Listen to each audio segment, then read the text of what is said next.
Ladies and gentlemen, today is November the 10th, 2024, and we are here to talk about the world. Current events, foreign policy, economics, you name it, we'll talk about it in another episode of Will Discussion with Agent Smith. Smith. Hello. Yo. Hey, how are you? You know, it's been a bad week. And I'll tell you one thing that isn't election related at all. And I feel embarrassed to say this. And there's some disappointment in my own arrogance and lack of caution. My solo honor mode run wiped. In Act 3 against a character I've never faced before. You know the egg that you can sell to the lady? Yep. He grows up into a psychic prodigy. Ah, you never seen that before, huh? No, we didn't fight him in my other run. I didn't even expect him to be hard at all. I was like, dude, in a room, I have like sword bard, like brawler monk, the fucking easy. No. This guy lowers your stats by 2 for every illusion he puts on you, and the illusions are resistant to almost everything, and they increase in number whenever you attack him. And if any stat drops to 0, in honor mode, your character instantly dies. It doesn't get knocked down. It dies. And I only had one like caster in my party. I guess I had a sword bard, but I had a sorcerer. And as soon as Karlak, my sorcerer, died, everyone else was fucked like instantly. So I didn't even have the second to be like, maybe I should invis potion and run away. I just got owned. I'm back on the Nautiloid, fam. Shit. So when we go to that fight, actually, I don't even know if we can because I don't know what we did with the egg. We gave it to Lae'zel, so he might not even be hostile. I don't know what the story is, but yeah, that is a crazy fight. I kind of want to make a guide on how to do it just because I failed it and maybe save other people the mistake, but I didn't expect it to be like a Raphael difficulty fight, but it kind of is. Yeah, I didn't play them on honor mode. From your description, it seems like they significantly amp up the difficulty. But even for me, when I was on the lower difficulty, it was a pretty tough fight. Yeah, and on top of that, anytime you attack him, he puts a pacify buff on that person, or debuff, where they can't attack him for 2 turns. And it has an AoE around them, where any ally who's also in that radius also can't attack him. And in addition to this, anytime you attack him, he blinks to the opposite side of the room. It's just one thing after another, and it's all on one unit. And it was like, am I being punished for my evil action of taking a Githyanki egg and selling it to someone? Because it's kind of what it felt like. And this happened the same night as election night. I was just like distracted and paying attention to that and seeing who was going to win. Man. So that was my week. Well, my condolences for your lost party. Thank you. The haughty wood elf monk / rogue is dead. But now I have a drow ranger and we're going to restart it from the beginning, and I'm going to take that fight extremely seriously. Well, you don't have to do it. Yeah. You can just make different decisions. Yeah, but I kind of want to get revenge. Gonna do it just to spite him, huh? Yes. I haven't decided firmly on that. Like, that's quite a bit away, but yeah, once I get to the egg, I'll have the decision to make.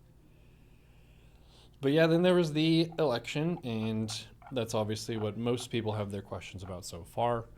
People are very excited this evening. We have 1, 2, 3, 4, 5, 6 questions before we even started. So that's cool. Just from what I saw with the election, I voted by mail, and my state voted blue, so there wasn't really a difference between my vote and the outcome. And that's one thing that a lot of people talk about every election, is it feels like your vote doesn't matter unless you're in a swing state. And it does matter, because if everyone just says that, then the states are all up in the air because nobody's voting. So just to go out and represent what your beliefs are, even if you vote the same party every time, it's still a good practice to get into, because you're representing what you want the government to be doing. So Yeah, I'm in a very firmly blue state. A lot of people who I know, they might be in a red state and they voted red. So it's kind of like you don't really see the impact of your individual vote. But it seemed from the results that I saw that Trump really crushed the swing states. And I don't know how much of it was based on the time frame that Harris got to be in the spotlight, because it was relatively short compared to how long Trump has been in the spotlight, which is decades at this point. So there wasn't really as much time to build loyalty from voters and motivation to like get out and vote when it's like this person just got swapped in from Biden without people getting to choose that at the last second. Like she had 100 days or so. I think she mentioned it in her concession speech or whatever it's called. But to me, that seemed like a factor that made it a bit of an imbalanced race. But he won by quite a bit, so it wasn't really a super close one from what I could tell. It's closer than it looks. I think some of the guys in chat last time were mentioning that the result wouldn't have to be more than 1 or so percentage point away from polling expectations for it to be a big wave, at least electorally, as far as the electoral map for one or the other candidate. So that's pretty much what happened. Like the polling was not wrong. Like it was actually, in terms of absolute votes, relatively close. I'm looking at the more recent numbers here. It was 74.8 million for Trump, 71.2 million for Harris. So Trump won there, the popular vote, with 50.4% of the vote. And that's pretty much within what was expected as far as the popular vote. And there were pretty similar numbers in the battleground states. From what I was looking at a couple days ago, and I'm sure it's been updated since then, since they're still counting, but as of a couple days ago, the count was that Trump had won Pennsylvania, Michigan, Wisconsin, the 3 that I looked at specifically, by from 1 to 2 percentage points, depending on the state. Mm-hmm. So the margins of victory are pretty small. Gotcha. And, so he may have taken a lot of area, but he barely did so. Yeah, and again, that's what was expected. It was expected to be a pretty close election, and for the most part, that's what we got. Mm-hmm. As far as why that happened, as far as why individual battleground states just all went for Trump, the consistent factor across battleground states seems to have been one, that turnout for Democrats in core Democrat areas, specifically large cities and metro areas, was not as high as it was in the last presidential election. And then the second thing is that the suburban areas around those cities that the Democrats had been making a lot of effort to make inroads into, to try to pull moderates away from the Republicans, they did make some gains there. From what I was looking at in the data, the suburbs around Philadelphia and the suburbs around Milwaukee both did see Democrat gains relative to the 2020 election. So that strategy did pay some dividends, but the issue is that they would have needed more than what they got in order to win, and that didn't happen. So their strategy did move the needle, but it wasn't sufficient in order to overcome the Republican strategy, which was to double down on working class votes. And that did successfully pull voters, working class voters, away from Democrats, even in like core Democrat areas, like big cities and whatnot. And then there was a bump in votes in core Republican areas. So between the two strategies, the Republican one ended up generating more votes. And so, that was it. That was enough. So I don't know that the Democrats could have necessarily played their cards all that much differently and gotten a different result. Again, I don't think anybody really expected them to be able to successfully compete as far as the working class vote. They could have gone more for a Bernie Sanders working class type strategy, but then they most likely would have lost to the suburbs. And without them, they didn't have a winning coalition. That was the whole reason they started moving towards the center to begin with. So, I'm not sure what the takeaway is going to be. That's a debate that the Democratic Party is still having right now. Lots of arguments about that. Some people want to go further left. Some people want to double down on the center. I don't think there's going to be a clear-cut answer to that. Probably there's going to be a lot of acrimony, I would expect, for the foreseeable future. I would guess, and this is pure speculation because it's still very early after the election. I'm guessing that after 2 presidential elections now, where the Democrats took a sort of centrist, move towards the center moderate approach, that the left wing of the party is going to revolt to some degree. I don't know if they'll be successful, but I think they'll have a lot more momentum now, given that they lost to this election. And I don't know if that'll work. It kind of just depends on contingencies. Just whatever happens over the next 4 years, which is, a very broad category. So I think what'll happen is, if they're successful, which again isn't certain, but if they are successful in doing that, I think the Democrats will have a Jeremy Corbyn moment. What does that mean? And, well, I'm sure anybody listening from the UK or in the UK right now immediately recognizes the name and cringes. Jeremy Corbyn was a member of the Labour Party, is a member of the Labour Party, I should say. And he was on the very left wing of the party. And he, like a lot of people in the left wing of the party, were very bitter about how the Labour Party in the UK had shifted towards the center over time. And eventually, after a lot of infighting within the party over the course of the populist Brexit moment in British political history, the moderate part of the party basically lost control. And the left wing of the party was able to move Corbyn into the leadership slot. And that was kind of how they entered into the election of whenever, I think it was 3-4 years ago. Somebody in chat might be able to correct me on that. And so the party entered in with a very left-wing working class footing against the populist conservative Tories at that point, I think still led by Boris Johnson. And the expectation, especially online, is that they would do really well after all of the, quote-unquote misgovernance of the Johnson government. And instead, the result was just a massive collapse for the Labour Party. They got obliterated. And it kind of took that for the party to move back towards the center and eventually get Keir Starmer, the current leader of the party. And eventually they were able to get back in power with that approach. The current government is a moderate left party led by Keir Starmer, who is still in charge of the party. So I can't predict it 100% accuracy, but I think something like that is going to happen to the Democrats now, which means that 2028 is probably off the table for them. So probably 8 some years of not having the executive, I would imagine, if things do play out like that for the Democrats. You think they're going to lose the next one again because of this? Yeah, because the math just really isn't there for them. Well, who would succeed Trump, because he's got 8 years and this is a second round? Yeah, Trump won't be able to run again after this, but whoever comes after him is going to be Trump light. He's going to be Trump adjacent. Trumpist politics are not going away. That's one of the main takeaways from the election. Any kind of reasoning that assumes that this is just a blip, that this is going to go away eventually, I don't think that's really credible anymore. Certainly, Trumpism will probably take a hit when Trump himself is gone, but he's still going to be around, right? Unless he dies. He's still going to be kind of in the background, able to kind of deliver votes, endorse people, etc. And, even when he eventually does die, that style of politics has proven to be a winner.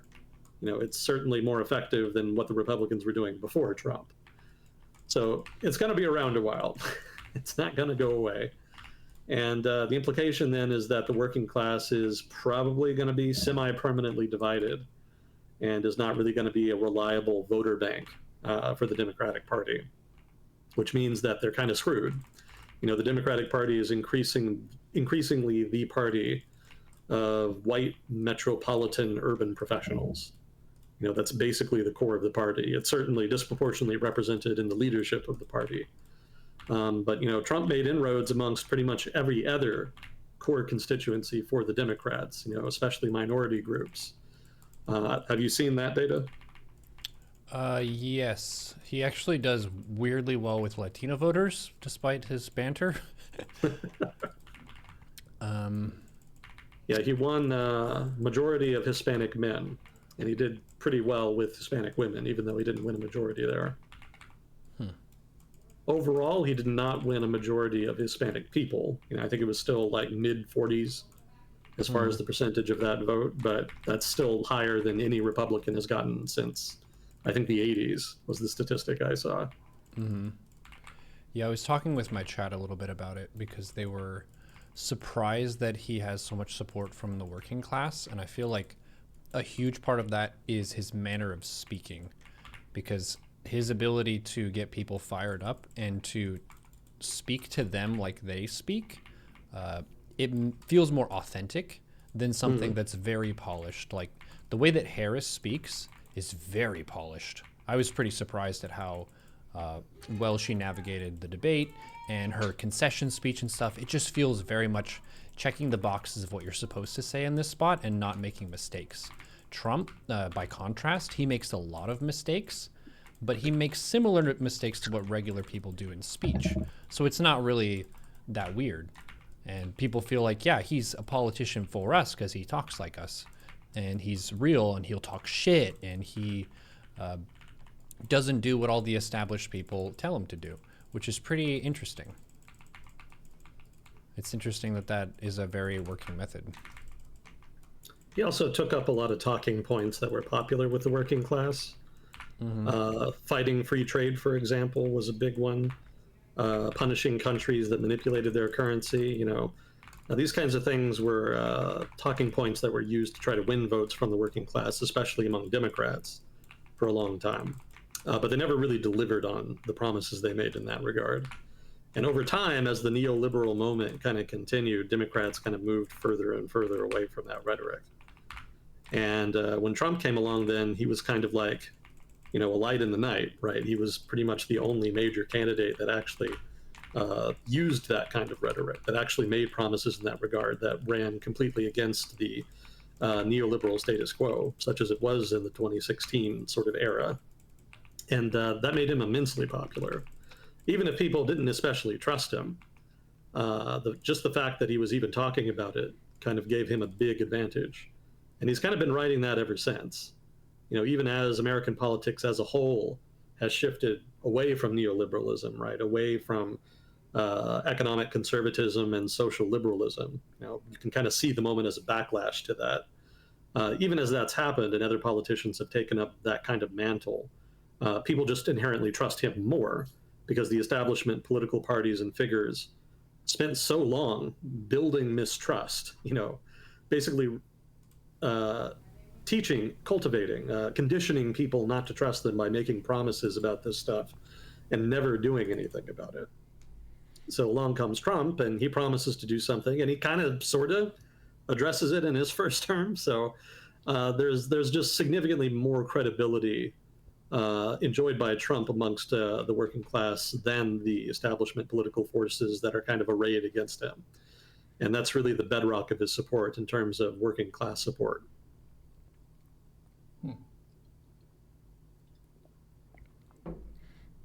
Yeah, that makes sense. So it's not just that his speech style works, it's that he mentions similar issues that they care about often, which makes them feel represented.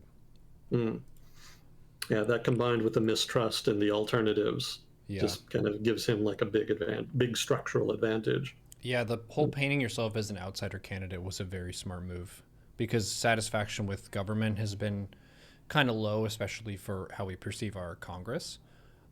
But in general, there's skepticism about the government out to get you, and they have schemes and master plans and stuff like that. And a lot of people love those conspiracies and they believe them. So if he plays into that, then all those people are validated, and the people who were adjacent to the conspiracy theorists also kind of maybe read more into it and feel like this might be an issue that we could solve. There's a lot of stuff that gets shared about Trump kind of with his previous term talking about drain the swamp, where the government is bad and I'm going to fire a bunch of people and clean it out. And he did fire a bunch of people, so it kind of looks sort of like that way of maybe he did clean up some of the swamp and he got rid of some bad actors and that kind of stuff. And the interesting thing about navigating politics is you don't necessarily need to get you don't need to deliver exactly what you promised. If you deliver something similar to what you promised or what looks similar, then you can oftentimes get full credit and win people's hearts and minds, and they'll be your loyal, devoted followers forever. So people who like Trump really like Trump. People who don't like Trump really don't like Trump. For me personally, I can't stand to listen to him. It just hurts me. It just he repeats himself way too often. He doesn't really get to the point. You know how you say you give a meandering answer? At least you give a fucking answer. And you get there in the end. He doesn't even answer the question half the time. And it bothers me. I feel like Kukio would just tear his hair out listening to it. Yeah. Yeah, no doubt. Yeah, he's not a great speech maker. But, again, that's just how deep the distrust goes, how deep the distrust runs for the alternatives, that people are willing to do that, to kind of embrace him. He's kind of their only hope. And keep in mind, too, that a lot of Republican voters, not dissimilar to Democratic voters, will often just vote for their party. Not so much because they like what their party is offering, but because they hate the other party more. And so that kind of is some of the underlying, that is part of the structural support for Trump. He has the R next to his name. And so he's able to kind of get out the party faithful and win that vote handily. He's still broadly popular with the broader party. It's not like there's like a core minority of Republicans who support him and maintain him in office. And then the rest of the Republican Party just kind of tolerates him because he's able to win. Pretty much most of the party actually does like him. Mm-hmm. Yeah, well, I feel like he's the kind of anti-hero where he upsets liberals enough that he's counted as an ally. Enemy of my enemy is my friend, even though Trump wasn't traditionally a Republican, and he's quoted as saying that if he were to run, he would run Republican because they're easy to manipulate. People don't read back into like his history, and honestly, they don't really seem to care because he pisses off liberals so much. They're like, this guy's amazing. I've never seen them so mad. Someone in chat asked me, do I think that Harris gives a answer at the end? I feel like Harris gives the Democratic Party certified trademark answer to things very cleanly. She has good composure. I admire the ability to like box with Trump in a debate and do really well. Like that takes a lot of bravery, and she performed really well. But at the same time, like what defines her policy, she doesn't really have like clear answers for that in terms of the collective consciousness, knowing like, oh yeah, Harris is about this and this. Most people, I would say, just perceive her as being more left than Biden, which is spooky. Like for the right, that's a hard no. And then for the center, that's a question mark, kind of like what you were saying with what happened to the UK. It's not really a good time to try to push the needle further left. I feel like the right is very upset with the cultural shifts that people who are left-leaning ask for, like the discussion about pronouns and different genders and different orientations that weren't talked about before. Like all of that is something that annoys some people. Like they don't want to deal with that anymore. So for Trump to win and to be vocally opposed to that and to bring us back to a simpler time where there are men and women and like traditional roles and all this kind of stuff, a lot of people felt very validated by that because they felt like, yeah, that's how I see the world. That's how it should be. So they're really happy. And yeah, it's an interesting time where maybe people feel like it was going too far, too left, too fast. But I don't know. Yeah, I've seen similar debates. I've seen some people talking about how even in the LGBT community, there were people that were starting to lean away from the Democrats because they didn't feel like their representation of their community fit their own imagination, their own image of that community. They felt it was straying too far from that. So, yeah, I suspect that's going to be part, addressing that specific issue is going to be part of a basket of issues that they start rethinking and revising. Because I think after Trump was elected the first time in 2016, which was much more shocking than this time, there was a broad sense that society needed to mobilize. Obviously this is more like from the left perspective, right? That the left needed to mobilize to try to fight what they saw as a radical figure that had won power. And they did mobilize. Certainly political agitation increased. They went out. Activism increased. Like there was a big effort to try to resist what they saw as a kind of tide, a populist right-wing conservatism. But I think in retrospect, having watched it play out over the course of Trump's first term, I guess I should say, and then the subsequent 4 years after, Trump, lost power in 2020, it really wasn't very effective overall. I don't want to say the reaction was too strong. A strong reaction was probably warranted, especially in 2016, given how a lot of people felt at the time. But the strategizing was bad. Like, there wasn't really any coherent process by which everybody agreed on a strategy and stuck to it. It was really much more decentralized than that. And a lot of it basically just amounted to doubling down on partisan rhetoric and just going even harder. And, that played well with core constituencies for the Democratic Party, especially that urban, metropolitan, however you want to call it, metropolitan professional class that votes Democrat. But it got to be increasingly alienated for just about everybody else. And therein lies the rub, right? That's where they're going to have to start making changes. And I don't know if they can, because I think that's going to be a heavy lift. But that's exactly what they're going to have to do, I think. I think on just certain social issues, they're going to have to become more conservative. Again, that's just the response to the neoliberal moment.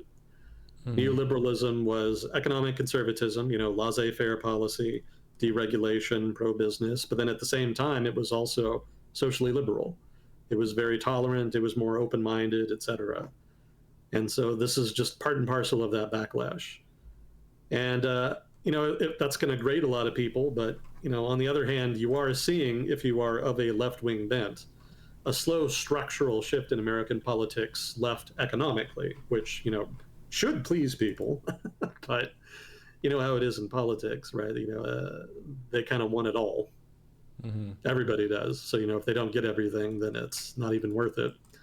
So, that structural shift is a net positive if you're of the left. It's been kind of grinding if you're a traditional right-wing conservative.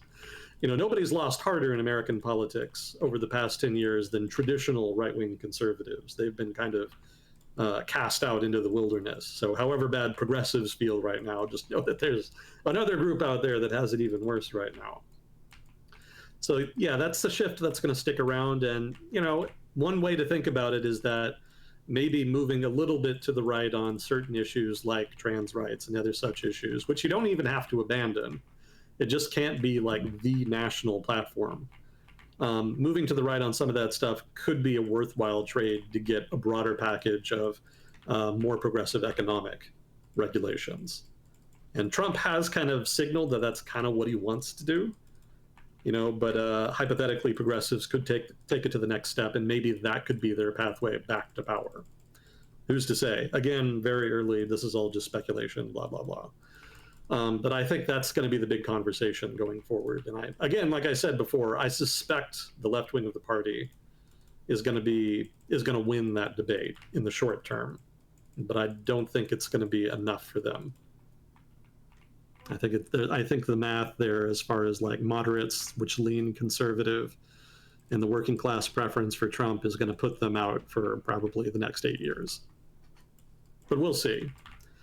Midterm elections in 2 years will be very telling in that regard. But yeah, definitely at the moment, a severe ass beating has been dispensed. Mm-hmm. Yeah, it was Republicans got Congress as well, right? Yeah, they won the presidency, they won the Senate. It's actually not known yet officially if they've won the House, but all of the early signs are that they will. So that is expected that they will have a supermajority, control of both houses of Congress and the presidency. And oh, by the way, also a very conservative now Supreme Court. So not looking too good for the Democrats these days. They've been pretty well outmaneuvered over the past 10 years or so. But like I said, it's not all bad news if you are of a left-wing political bent. Again, not so much Democrats generally, but just left-wing politics in general are still hanging around, especially economically. They've been very much ascendant. It's just that there's been a political realignment in the United States amongst all of the different major political factions that's shifting them into different coalitions now than they used to be in. That's going to be like a 10, 20-year process. Political realignments are not like short-term things. They tend to play out over long periods of time. So, if the politics of the moment feel very chaotic and uncertain and dynamic, that's pretty much why. Maybe 10, 20 years from now, the coalitions will kind of settle down and we'll have much more fixed coalitions and much more stability and predictability in politics. But we just have to get there first. We kind of have to get through this period to get to that point.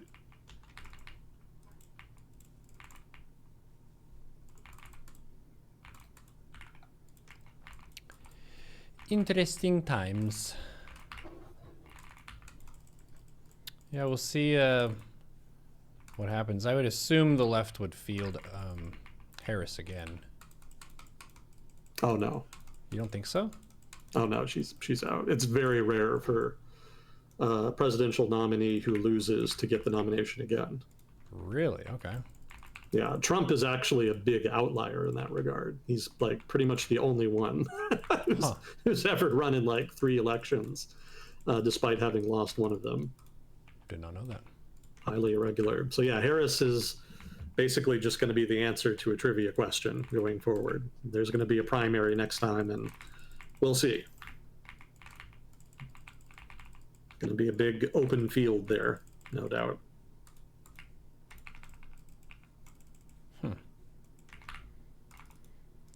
Yeah, I think we need, I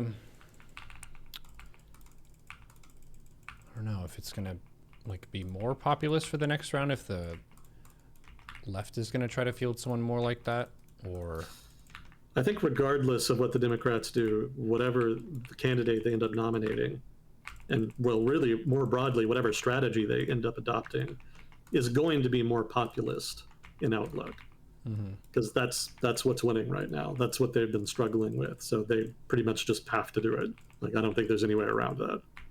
And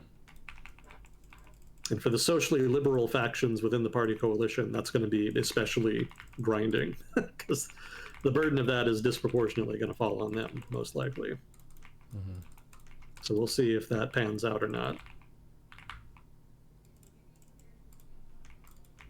Well, as far as other information relevant to the election here, I thought this was notable. And I guess let me say this first. I've seen online people on the left catastrophizing about how the country has shifted right, and this is who we are and whatnot. And then there's people on the right who are very much chortling and gloating about how the country is actually conservative and that this is a big wave election for Trumpism and the Republican Party. And really, neither are actually right. Like I said at the top, it was actually a pretty close election overall. And really, I think the overall mood of voters is more disgruntled than anything. And a lot of people, again, didn't turn out to vote this time. Like, Harris won, I think it was 15 million fewer votes than Biden did. But Trump actually won 5 million votes fewer than what he won last time. So it's not the case that all the people not voting for Harris that voted for Biden last time switched to Trump. Actually, a lot of them just didn't show up, or maybe just didn't vote for president. And that suggests to me that there's not like a big groundswell of support for like one or the other side. In this case, Trump. It suggests to me that people really didn't particularly like their choices. We're not really that interested. If anything, it was basically just the voter in the middle who's maybe not that politically active, who was just voting on inflation, that kind of swung things Trump's way. Anti-incumbency was definitely like his main winning card here in this election. I don't think it's a stretch to say that. Of course, I'm open to feedback and criticism from chat. I'll throw out the usual disclaimer. I'm not an expert in everything I talk about on here. So if I ever say something wrong, stupid, or biased, please do correct me. If I'm wrong, I want to know more than anybody. So participation by chat is encouraged in that regard. I don't read chat while we do this, but I will read it eventually. And, we do enjoy the feedback we get on here, and as well as on the YouTube videos and whatnot. But yeah, that is my general impression. So yeah, it's not a decisive election. And if you look at the course of presidential elections over the past 15, 20 years, you've kind of seen them swing wildly from party to party. I remember people talking back in the day that, Obama's win in like 2008 and 2012 indicated that the Democrats had a structural advantage in terms of their coalition and that they were going to win power for a long time to come. And then the Tea Party happened, and everything kind of went to shit. And then the Republicans swept in 16, and then it went back to Biden, and it just kind of keeps swinging. And there doesn't seem to be a decisive advantage for either party at this point. Ideology in general seems to be in decline. So, even when one party wins, I don't even really interpret it anymore as a big endorsement of that ideology. It seems more that people in the middle, the centrists or the independents or however you want to frame them, are just very unhappy with where the country is and just keeps punishing incumbents over and over again, trying to get a desirable outcome.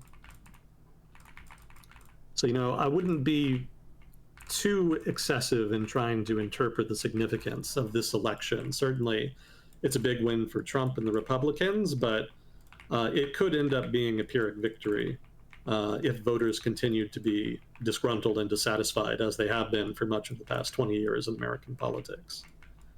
So we'll see what the significance is. But to kind of underline that disgruntlement note, there was a poll done about how voters felt about Trump and whether he was too extreme. They also asked the same question regarding Harris. So 53% said Trump was too extreme. 43% said Harris was too extreme. So, Harris obviously kind of had the edge there. However, the notable thing is that of the 53% of voters who said that Trump was too extreme, 9% actually voted for him anyway. Which kind of gives you an idea of how upset people were at the incumbent and at the establishment writ large. They thought Trump was too much, but too much is what they wanted. They wanted to throw a monkey wrench into the establishment. So he's still riding pretty high on that, sort of anti-establishmentarianism, that kind of underlying populist wave in the United States and in the world, more broadly, continues to power him forward.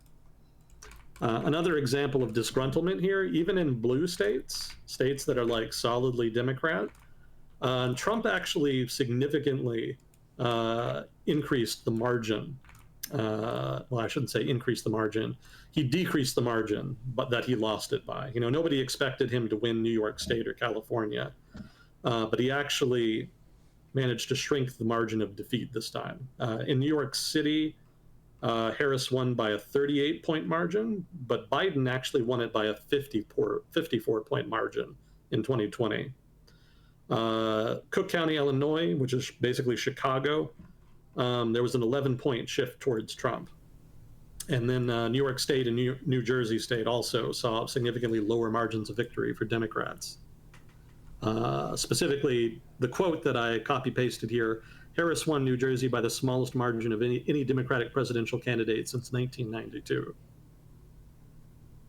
And 1992, for those of you who don't remember, was the year when there was an actual third-party candidate making a substantive challenge for the presidential office. That was Ross Perot back in the day, running as an independent.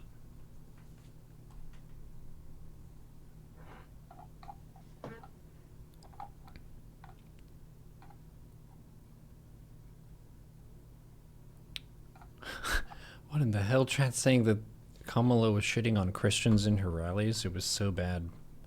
Yeah, from what I know, the Christians who I've talked to, almost all of them are very skeptical of the Democratic Party. I don't know why, but the abortion issue is just something that we have to talk about every year, like every 2 seconds. Nothing has fundamentally changed with this philosophical problem, but it's almost like they're like hard no to the other party based on their decision on that issue, which it's a real issue, don't get me wrong. Like, it's definitely something that is worth talking about. It's just one of those where it's like, could we not find a middle ground where it's okay for everybody? Like, I don't know. It just seems like... Oh, you definitely could. I mean, just the obvious solution to me, given that it's such a contentious issue, is that you just let localities decide it. Don't have a national rule, don't have a state rule, just let counties, towns, cities figure it out. Well, that makes it sound like it would end up being like alcohol is regulated, where it's wet county, dry county, where if you don't like, you could just go somewhere else. Yeah. That makes them... I mean, it's obvious that there's a big divide in the public. So I don't see why we want to impose a solution on a national or state level when we know that's going to result in like broad swaths of the population just being extremely upset. At the local level, you're more likely to get large majorities in support of either legalization or a ban. So why not just do it like that? Like if I were appointed imperial governor of the United States and was responsible for administration, like that would be the solution I imposed, just to keep everybody passive. But that's not really how American political culture works. We kind of have a proselytizing political culture that insists that there be a solution that is right and one that is wrong. And if there's a solution that's wrong, how can you reasonably justify allowing that to go forward anywhere? So, we're sort of just locked in this partisan battle that doesn't allow us to impose or implement more nuanced solutions than just blanket legalization or blanket bans. Actually, did you see the numbers on the abortion votes in the election? I did not. Most of them ended up passing. That is to say, most of the referendums and whatnot that sought to preserve or expand abortion access, or maybe even enshrine them in state constitutions, most of them passed. Huh. Even in states that voted for Trump, interestingly. So there was actually some commentary leading up to the election that maybe the fact that people were kind of supporting these referendums and polls indicated that there would be more support for Harris, but that there was increasingly talk that maybe people who voted for these referenda would not vote for Harris because while they agreed on the abortion issue, they may not have agreed with her on a number of other things, or maybe they just didn't like the incumbent. I keep calling her an incumbent when she's not. Obviously, Biden. People perceive her as so, though, because she didn't distinguish her policies from his in any way that people would assume anything different. Yeah, she was kind of a soft de facto incumbent in a way. And that's actually one of the big criticisms that's been emerging in the debate after the election. Maybe she should have done more to try to distinguish herself, but it's a little late now regardless. But yeah, that's actually what ended up happening. People who voted for these pro-abortion referendum and whatnot, they did not generally vote for her, or at least they did not vote for her in the same margins, by the same proportions. So that's one of the things that actually ended up hurting her. And if you want another example of how disgruntled the public is and how weird voting patterns have been, consider that a number of states, I think most of the battleground states actually, all of which, again, voted Trump, right? He pretty much swept the field. He won all of the battleground states, last I checked anyway. And yet, in a number of those battleground states, in the ones that had Senate races running, the Democrat candidate won. That's actually extremely weird. It's very rare, historically, for a state that has a Senate race running adjacent to a presidential race to vote for one party for president and then a different party for the Senate seat. That almost never happens. And in the case of like Michigan, or maybe it was Wisconsin, I don't recall, it happened in this election for the first time since like the 1950s. It happened in a number of states for the first time in decades. So while it's not entirely unprecedented, it has happened before. I don't think it's ever in the history of the United States happened in so many states all in the same election year. That's pretty much never happened. That's unprecedented. So I think that fact really illustrates just how much tension, underlying disgruntlement there is amongst voters. They're not really fully endorsing one party or the other here. One of the statistics I was looking at when I was looking at some of the local newspapers in the Midwest, trying to see like how local journalists were kind of explaining the outcome in Michigan, Wisconsin, whatnot. One of the things that kind of stood out to me was one Senate race. I think it was the one in Wisconsin, in which the Democrat beat the Republican candidate. And they were looking at the margin of that victory and looking at the difference between that and the margin of victory for Trump to try to explain how it is that Trump could have gotten as many votes as he did, but that the Republican Senate candidate somehow got fewer, because you would think all of the people voting for Trump would vote for the Republican Senate candidate too. Again, that's generally been the case historically. Generally, they correlate very strongly. And, they kind of looked at the data, and their takeaway basically is that tens of thousands of people who voted for Trump just did not vote at all in the Senate race. Because what they found is that the number of people voting for one or the other candidate in the Senate race was like way lower than the people voting for the president. So there's apparently a whole bunch of people that just left that shit blank.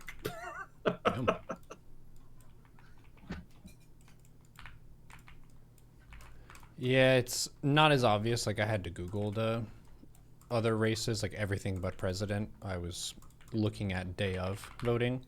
So it's a little bit harder to get your name out there for a more minor position or a local government position than it is if you're on the big presidential debate that everybody talks about and all the talk show hosts talk about as well.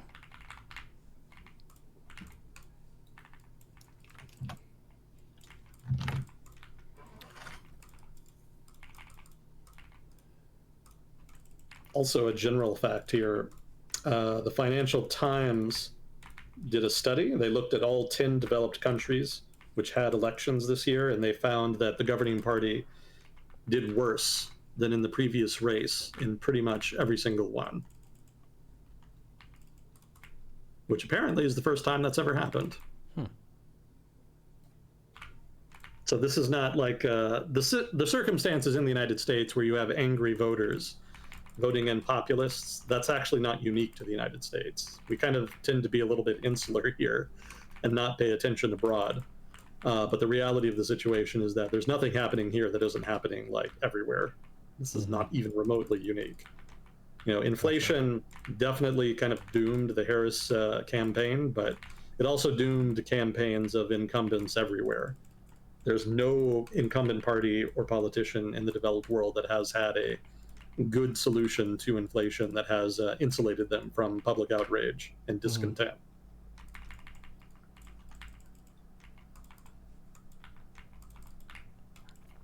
Yeah, people do be pretty pissed at government in general. So both sides want some churn, it seems like. Well, inflation in particular is the main thing recently. You know, post-COVID inflation hit everybody. Yeah, everybody's paying more for stuff, and that feels gross. Yeah. So everybody's upset about that. I mean, if inflation over the course of 4 years goes up by 30%, then assuming wages don't change, that means you took a 30% pay cut. And nobody likes a pay cut, right? Yeah. That's a problem. And a lot of people were not really receptive to exhortations by economists, such as myself, who pointed out accurately, I might add, that the economy was actually technically doing pretty well. Just in terms of data, in terms of the macro economy, like, it's pretty resilient. It's been performing pretty well. The United States in particular has been a standout. Like, the US economy recovered pretty strongly from COVID, much more so than other developed economies, and it's been pretty robust since then. But people don't feel that, right? Because inflation, while it has come down, has not resulted in lower prices. You would need deflation to get lower prices, and that's not going to happen. The only thing that's going to cause deflation going forward is going to be a recession. And if there's a recession, you're going to have bigger problems than, you know, higher prices. You're probably going to lose your job. And then you're really going to have to take a pay cut. So what's going to happen with inflation? And, you know, we've mentioned it before, but it's worth repeating here. The only thing that's going to kind of appease the public anger over inflation is wages eventually rising to catch up with inflation. And that is happening, but it's happening very slowly, which is normal. You know, wages are much stickier than prices, as we economists like to say. You know, prices can change readily, very quickly. Wages really don't. They generally change very slowly over the course of several years. So it's going to take like 5 to 10 years for wages to rise to kind of negate the increase in prices that we saw after COVID, which means that the public is just going to be angry for like a decade. And there's not a whole lot anybody can do about it.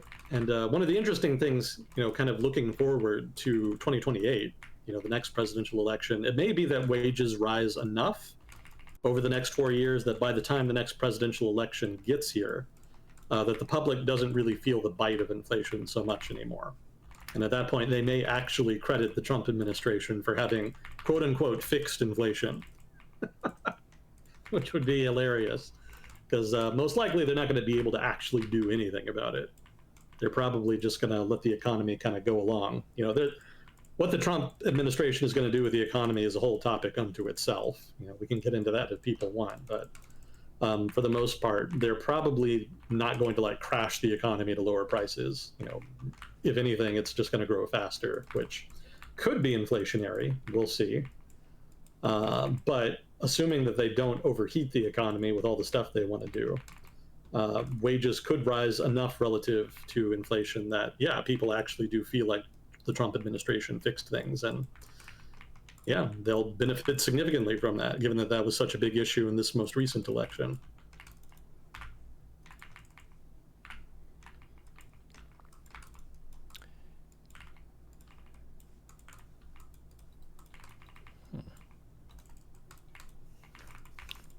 Yeah, I was kind of confused because I listen to you more often than I read the news. So for me, I didn't perceive the economy as doing poorly. It was like, oh yeah, we recovered from COVID really well, and the U.S. is pretty strong right now. So when politicians are saying that we're going to fix stuff and make it better, and it's kind of like it needed fixing, it seems like relative to what happened with COVID, we're doing pretty strongly, which obviously doesn't mean that we can't do better. Mm-hmm. But it's not as catastrophic as it's often made out to be. Well, that's dangerous, getting all your news from me. Yeah. Even most of it. You didn't feel inflation too much? I definitely notice it for food and such. Food and rent and that kind of stuff go up pretty quickly, which is not always the most fun. But it makes sense. Yeah, rent especially has been persistent in terms of a contributing factor to inflation. Everything else has been kind of cooling off, but not so much rent. It's declined a bit, but not nearly enough to really satisfy people. Can we vote for the rent is too damn high guy? You can try. You can write them in. Yeah. I was actually surprised that here in Dallas, where I voted, we actually had electronic voting machines. It's the first time I'd ever used one. Wasn't entirely thrilled about it, but obviously not much I could do. Yeah, every time I ever hear anybody who's knowledgeable about, networks, coding, computer science, they almost universally hate the idea of electronic voting machines. They do not trust them. Maybe that's changed in the past 10 years. I haven't talked to them as much more recently, but that's been my persistent impression, that they're not really all that trustworthy and that paper is better.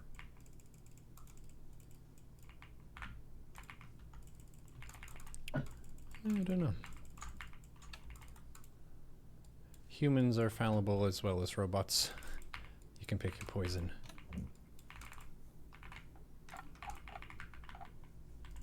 Well, we talked about the election. We could talk more about implications if you want, or we could move on, depending on preference.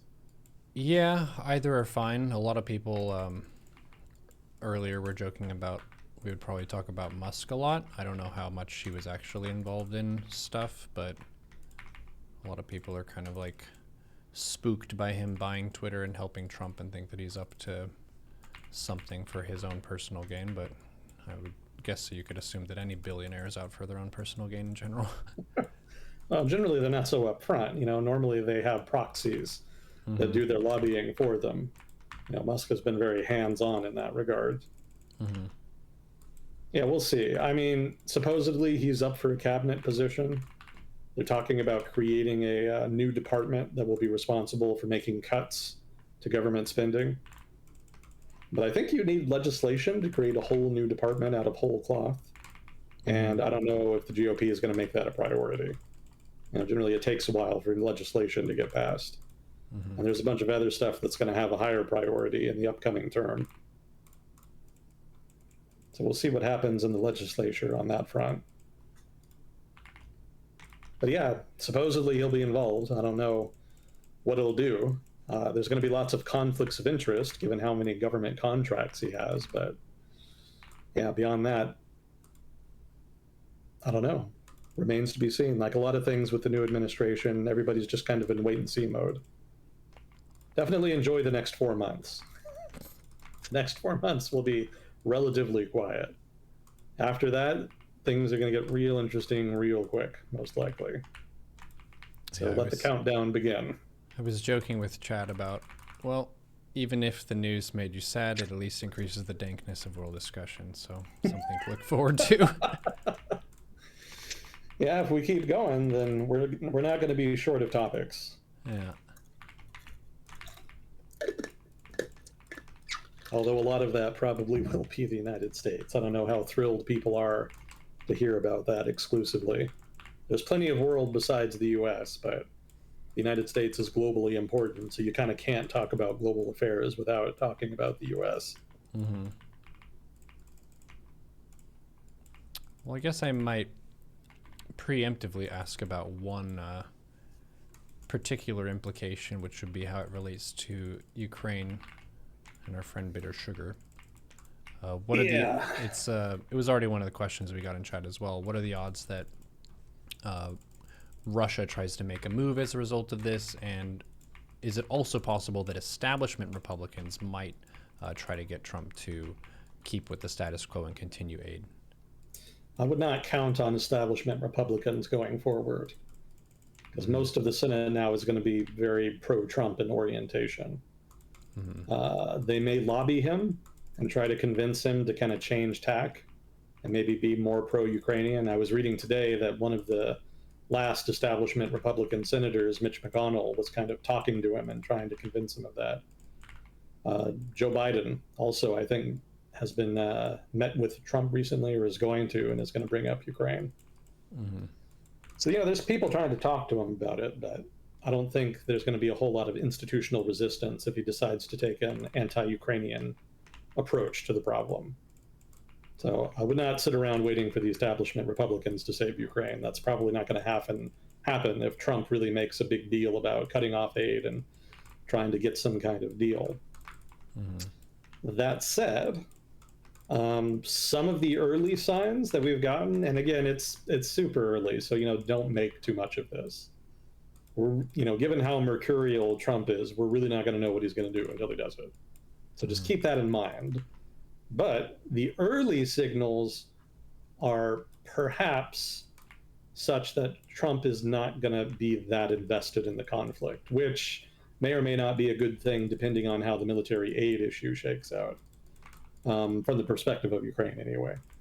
What I've been hearing and reading is that some of the Trump advisors are going to push Ukraine, and are probably already pushing them, to start peace negotiations with Russia, and they've also stated that they're not interested in trying to get Crimea back, explicitly.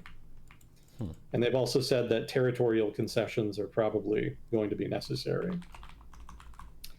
So none of that is all that surprising, but it does suggest that perhaps there's an opening there for Ukraine to lobby for continued support and to get it. Because if Trump wanted to, he could just come out and say, like, we're just going to cut off aid and leave. And barring that, there just won't be any future involvement, and let the chips fall where they may. That's not what seems to be happening. It seems to be that the advisors, at least, are genuinely interested in trying to negotiate some kind of agreement. I don't know if that'll start with a ceasefire and then lead to a peace agreement, or if they just want to jump directly to a peace agreement. And again, like I said, their initial approach has been to pressure Ukraine to start peace negotiations. But I don't know how much further they're going to go from there. Trump promised that he would start negotiations and that he could end the conflict very quickly, but he never said how. Mm-hmm. So what I suspect will happen, and this is what I actually said I thought would happen years ago when we were hypothesizing about this, I think what he's going to do is he's going to make a superficial effort to end the conflict. So he will push the Ukrainian government to start negotiations with Russia, and probably he'll also coerce them into refraining from having Crimea as some kind of core objective.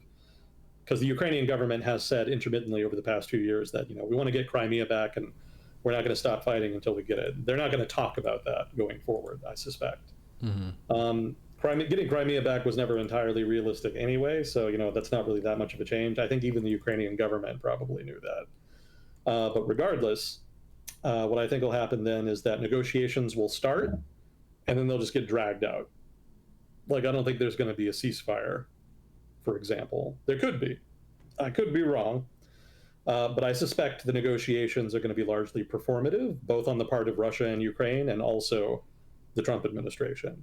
Because I don't think they actually care that much about the Ukraine conflict one way or the other. However, there are Republicans in Congress that care about it, and maybe more importantly, the defense industry cares about it. Because, whenever the government or whenever the Ukrainian government spends money on arms, they're generally buying a lot of American stuff. And so that's probably how they'll try to sell it to Trump himself, if not his administration writ large.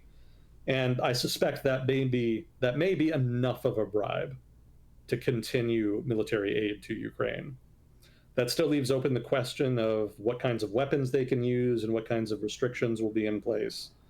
But I suspect in those cases, the Trump administration will make a performative effort to threaten Russia to significantly ease restrictions in exchange for some kind of concession. And I think the Russians will balk at that, because I don't think the Russians really feel like they need to make any concessions right now. So from there, I think best case scenario for Ukraine is that they have to pretend to negotiate with Russia. Russia pretends to negotiate back, and they continue to get military aid, and they continue to hold the line as best they can. Mm-hmm. I don't think there's much more they could hope for. Maybe the Trump administration eases restrictions on weapons. From what I'm seeing in Ukrainian media, specifically certain subreddits and whatnot, I think people are a little over-optimistic about the impact that those weapons can have. I think it would certainly help to be able to use more ranged fires in the conflict that they get from the West, and to be able to hit targets further into Russia. But I don't think it's going to be a game changer as far as momentum on the ground. Especially recently, Ukraine has been losing more ground more quickly. The war is not going especially well for them. It's possible that they could stabilize things, but that's contingent entirely on their ability to mobilize more people. And it's not clear if they're institutionally able to do that, or how much longer they'll be able to do it in any case. So there's a lot of open questions as far as the war, even if the Ukrainians get everything they want. But I don't think an immediate cutoff is in the cards yet. The early signals, again, are that that's not what the Trump administration is really looking at. I think they're looking at negotiations, but I don't think the Trump administration is all that committed to actually wrapping them up. And if nothing else, even if Ukraine and Russia are kind of coerced into some kind of ceasefire or peace deal, one or the other can easily sabotage it by having a false flag operation of some kind. That kind of thing is not uncommon. So that would be very easy to do, and that would kind of get the conflict back on track, which is not a great thing. Obviously, more people dying is not good, but if you're one or the other side and you think continuing the conflict is in your best interest, then I don't think it would be hard to make that happen. And at that point, the big question would be whether or not American military aid would continue. If the peace negotiations go somewhere, if they don't go somewhere, if they don't happen at all, what happens with military aid in each of those contingencies? That's a big open question. That remains to be seen. And nobody can really predict that right now. So that's kind of where we are. No immediate cutoff, but there's still a risk of it, depending on how the administration wants to manage the issue. It's a good point about feeding the military-industrial complex. I didn't think about that as its own interested entity in continuing support just selfishly. Like, the U.S. military would benefit by being able to make more stuff, have more reason to get more investment, increase its own power, and increase its own business. So it's a win for U.S. military operations and generation just to be involved. But then I would guess that there are also a lot of establishment people who are still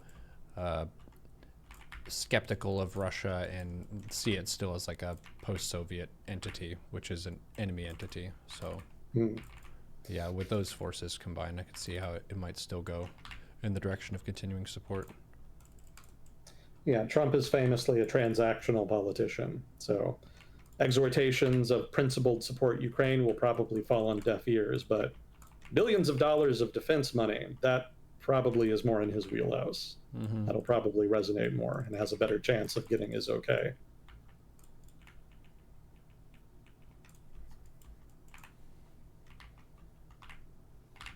Well, I did have a few questions from earlier. I'm not sure how many of these are related to this. Oh, how much will a Trump presidency affect the price of tacos?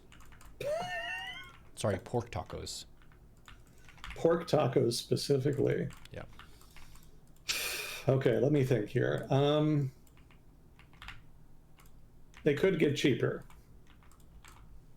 They could conceivably get cheaper, but it really depends on the mass deportations thing. You know, he's famously promised to do mass deportations of illegal immigrants. And supposedly that's going to be a big priority, but it's going to be a heavy lift. You know, regardless of how you feel about it, whether you want it or don't want it, just administratively, deporting millions of people like that is really fucking hard. That takes a lot of resources. I think that a number I saw from a think tank is that if they actually do deport all of the illegal immigrants from the US, that over the course of 10 years, it would cost about $1 trillion. Yeah, it's not going to be cheap. So we'll see what happens with that. But in terms of pork tacos, if you do see mass deportations, you could see way fewer taco stands, way fewer people working in restaurants, because, you know, a disproportionate share of restaurant labor is like illegal immigrants of one kind or another. So less labor means higher wages means higher costs, which means more expensive pork tacos. However, I'm a little dubious about the whole mass deportation thing. I don't think, and again, I don't advocate or oppose it here. I'm not taking an editorial stance. I'm just saying, given how difficult it's going to be administratively, I suspect that it's mostly going to be performative. You're going to hear that word a lot from me, probably over the course of the next 4 years. Performative. That's kind of a bread and butter of Trumpian politics. It certainly was in his first term. I'm not really expecting anything different in the second term. Now, let's say that the mass deportations don't actually materialize. I can't say it. Materialize. There you go. In that case, wages probably don't move too much, in which case your pork tacos are safe. However, if there is a trade war with China, which is something else that he's promised to do, the US will raise tariffs significantly on China. Most likely, there will be retaliatory tariffs then on the part of the Chinese government. And one of the big things they import from the United States is pork. They actually import a good chunk of their pork from the United States. They make a lot of their own, too.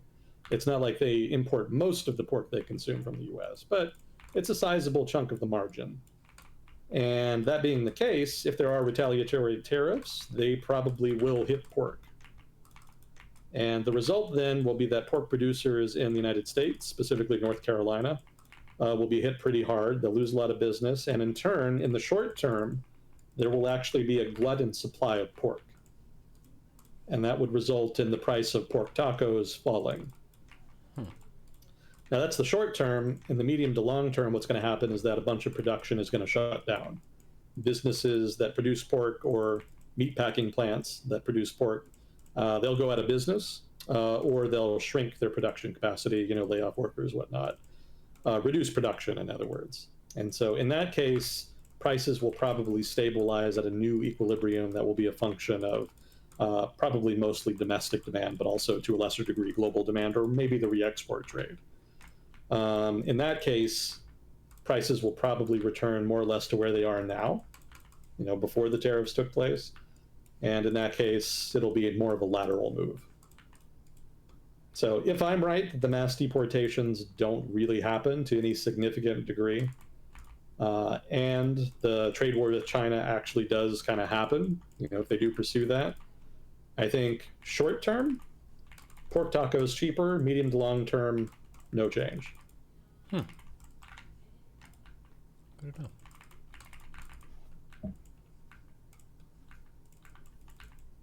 I guess there could be some waves in tortillas. That's another big ingredient there. That kind of depends on what shakes out with Mexico.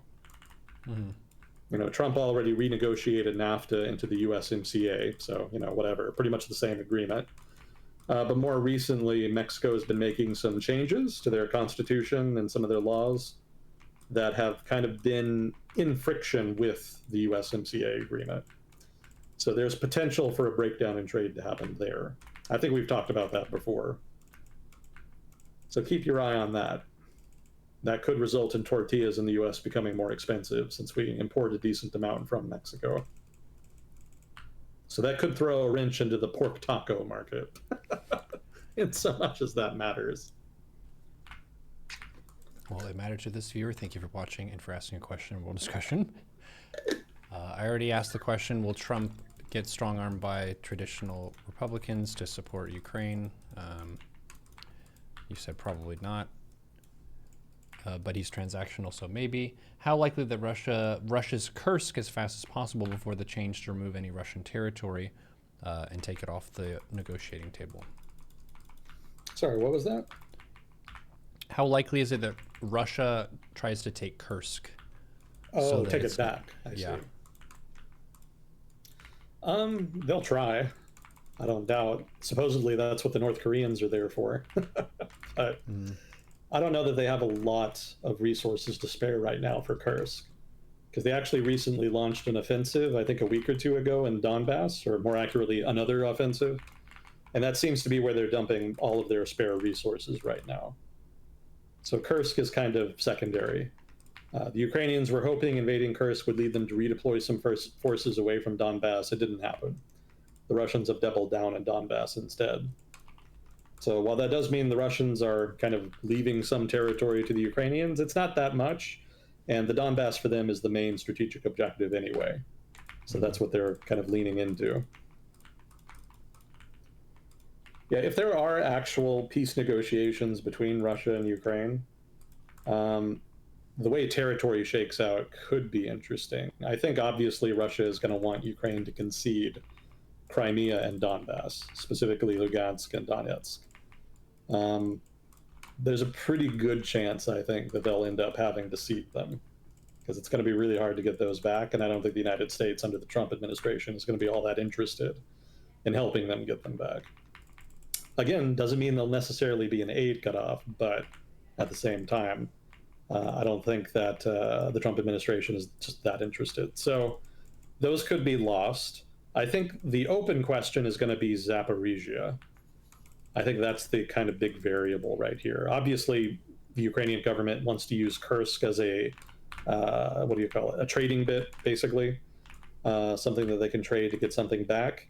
It's possible that something could be Zaporizhia, because the Russians are only occupying like half of it anyway. Actually, it's more than half, isn't it? I'm thinking of Kherson. The Russians are only occupying like half of Kherson, and then most of Zaporizhia. Yeah, I should say Zaporizhia and Kherson are the open variables here. It's possible that the Ukrainians could negotiate an agreement where they get Zaporizhia and then the half of Kherson that they do not currently hold. That's probably the most that they could get back at this point, I would expect. And I don't know if Kursk by itself is going to be enough to get all of that back, but it could be that there are other concessions that could be made that would make that attractive to the Russians. Keep in mind, the Russian government kind of is feeling its momentum right now, and they probably are not really in the mood to make concessions of any kind. So I don't know that giving up Zaporizhia and Kherson is really even on the table right now. They could just keep going. They could just drag the war out and try to exhaust the Ukrainians and then eventually get them to capitulate completely. That's feasible as well. And the Trump administration may or may not be amenable to that, depending, again, on how they want to manage the conflict. All of that is just up in the air right now. So we'll see. But that would be what I would look at there. I think the other question as far as peace negotiations is going to be neutrality for Ukraine. Can they join NATO? Are they going to be officially neutral? Like, how does that work?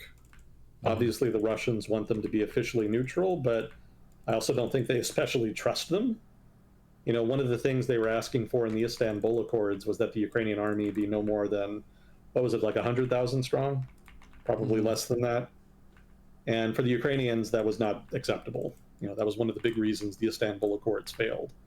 Obviously, the Ukrainian government does not trust Moscow for shit. And the implicit assumption they make in a lot of these negotiations is that Russia just wants to set them up for a later invasion that just finishes them off entirely. So they don't want to be in a position where they're just neutral and have a small army, because for them, that makes them unacceptably vulnerable to a future invasion. If they do end up accepting neutrality, they're going to have to get some kind of security guarantee that is credible from somebody so that they can feel secure from a future Russian invasion. And I don't know who can really do that. I don't think Eastern European countries have militaries big enough to really project power into Ukraine anyway. They could try, they could hypothetically help to some degree, but I don't think that would be enough to get the Ukrainian government to agree to accept neutrality, on the condition that maybe Poland or some other country on the border would help them if there was another war. France has the military power, and they do have some capacity to project power, but I don't know how invested the French government really is in Ukraine. I don't think they're invested enough to really want to make that kind of commitment unless there were other countries doing it with them. So maybe the UK and France and the US doing it, but the issue there is that the Trump administration, I think, might be reluctant to do that. And I don't think the UK is in any position to really be doing much of anything right now. The UK kind of just has its pants on its head and is just trying to figure shit out right now. They're not doing well. So I don't know how much credibility such commitments from them are going to have. That doesn't really leave anybody. Right? The United States, Western Europe are the main ones with the military power, but they just don't really have the will. And without the will to commit to make a security commitment to Ukraine, neutrality is going to be a heavy lift for them, just in negotiations. That's one of the reasons that I think the Trump administration might not be all that serious about just completely cutting them off and abandoning them. I think even for the Trump administration, that might look too bad, or just be an unacceptably bad look for them, given that he did technically promise peace outright. So, depending on how things shake out, it may be that Ukraine is able to join NATO, but it may be delayed for a long period of time, which would be ironic because that's pretty much exactly what the West was offering Russia before the conflict. There were talks before Russia invaded Ukraine, like immediately before Russia invaded Ukraine, in which the Biden administration kind of talked with some Russian officials, and the Biden admin said, look, we're not going to take NATO off the table entirely, but it's unlikely they'll be able to join in the short term anyway. There's a lot of preconditions they would have to meet on corruption and democracy that are going to be tough to meet. So let's just kick the can like 20 years down the road, and maybe by then it won't matter. And that wasn't really acceptable for Moscow, obviously. Obviously they went forward with the invasion, but it could be that the terms of peace look very similar to that, in which case Ukraine is able to get its security guarantee. So we'll see. Everything is just very unclear right now. This is all just pure speculation.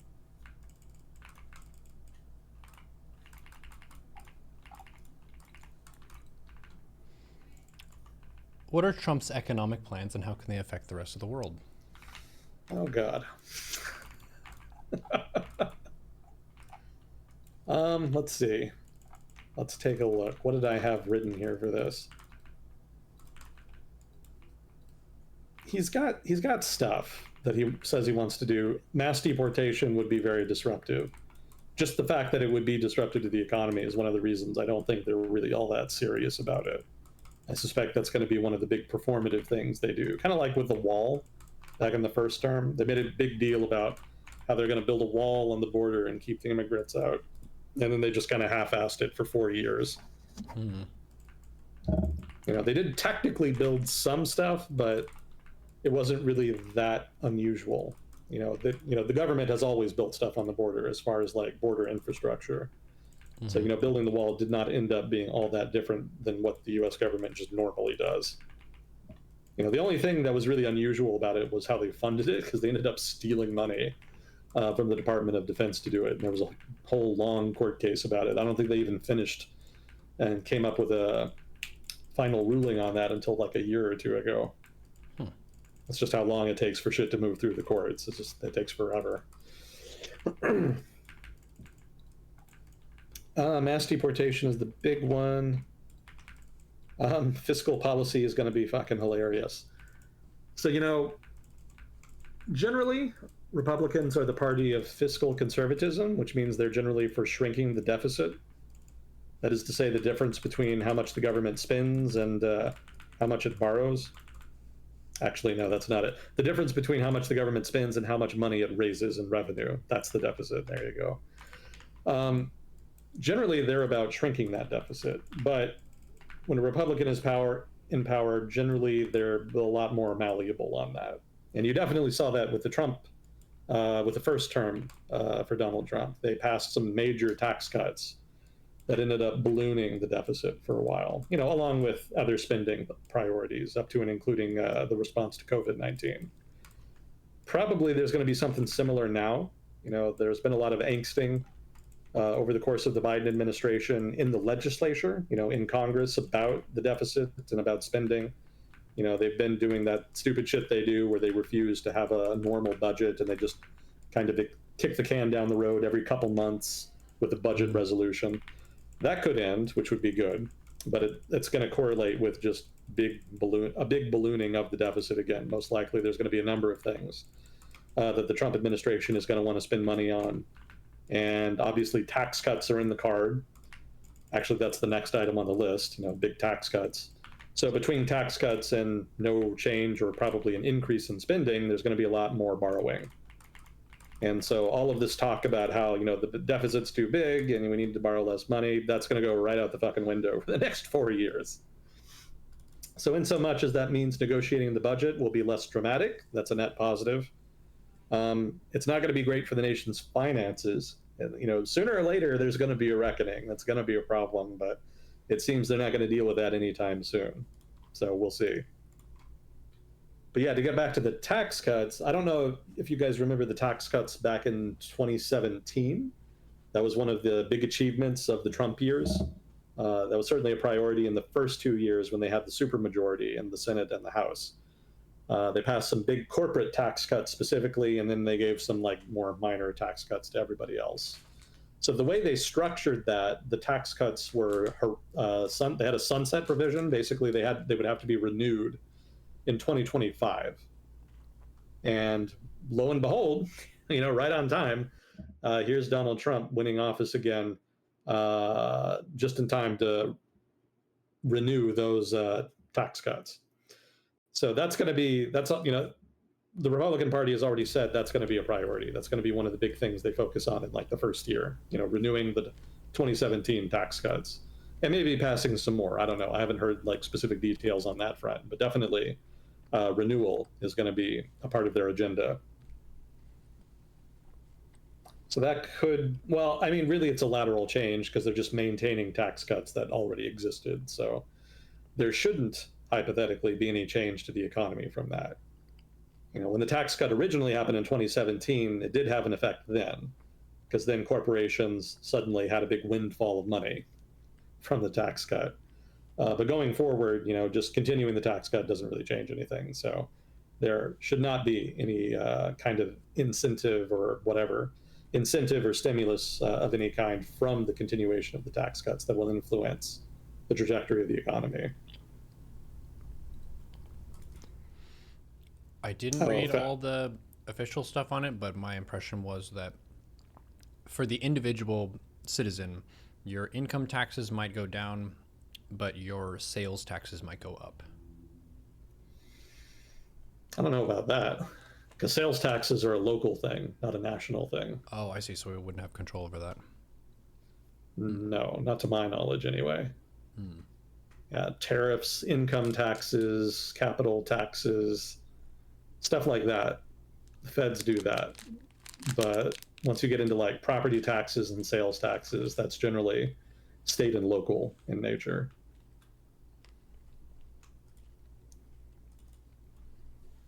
One of the things Trump has talked about is lower interest rates. He says that would be a way to address high housing prices, rents and whatnot. Lower rates would kind of make it a little bit cheaper to buy a house, and in turn might have knock-on effects on rents and whatnot.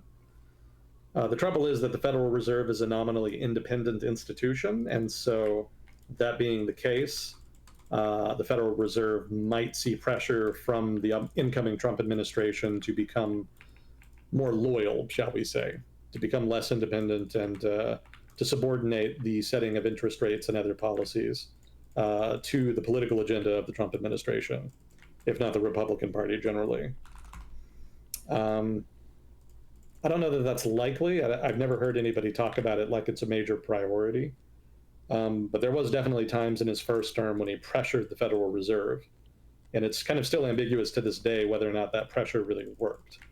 So coming into the second term here, there's going to be new questions about the Federal Reserve's independence. If that independence is compromised, and everybody knows it, more especially markets, that is going to have effects on the value of the dollar, the credibility of the government, the debt, etc. There's going to be a lot of knock-on effects from that, from having markets expect major economic policy being set by political actors. I know that sounds good to some people. Some people like the idea that elected officials will have more power over things like interest rates, but markets don't like it because it means that rates will be less predictable and that it's less likely for rates to change in a way that is contradictory to the political interests of the power that be, whoever holds office at a given time, but which would be good for the economy. Sometimes you need to raise interest rates, generally to fight inflation or in other circumstances. And generally that's not going to be good for economic growth. And in turn, it has negative consequences politically for whoever's in office. So in other countries of the world where central banking is politicized, that's the issue, right? They continue to keep interest rates low for too long, inflation spikes, and there are knock-on negative effects to economic performance. Markets don't like that, and it makes the governments that do it less credible. It means that they have a harder time raising money. It means that foreign investors are more reluctant to invest in them. There's just a whole cacophony of negative consequences to having a politicized monetary policy. So in general, the consensus is that it's better to have independent institutions do that. So in so much as the Trump administration may or may not be interested in compromising that independence, that could be an issue going forward. That'll be something else to watch. Let's see, what else was there? I would note here that the economy, again, even if it doesn't feel like it's doing well, actually is doing pretty well. Like in terms of the raw data that matters, like output, consumer sentiment, producer sentiment, inventory, like consumption, all of whatever data you can think of, it's in general been fairly positive for the past year especially. So what that means for the incoming Trump administration is that the economy doesn't really have anywhere to go but down, which is a risk factor for them. They've got all this stuff they want to do that's inflationary in nature, but if that does cause the economy to overheat, then there's going to be a lot of unhappy voters, because again, inflation was one of the main things that won him re-election here. So that could be an inhibiting factor to whatever kind of inflationary stuff that they want to do as far as economic policy. But on the other hand, it might not. It may be that they just double down for political reasons, and we actually do just end up with a overheated economy driven by political interests rather than by objective economic decision making.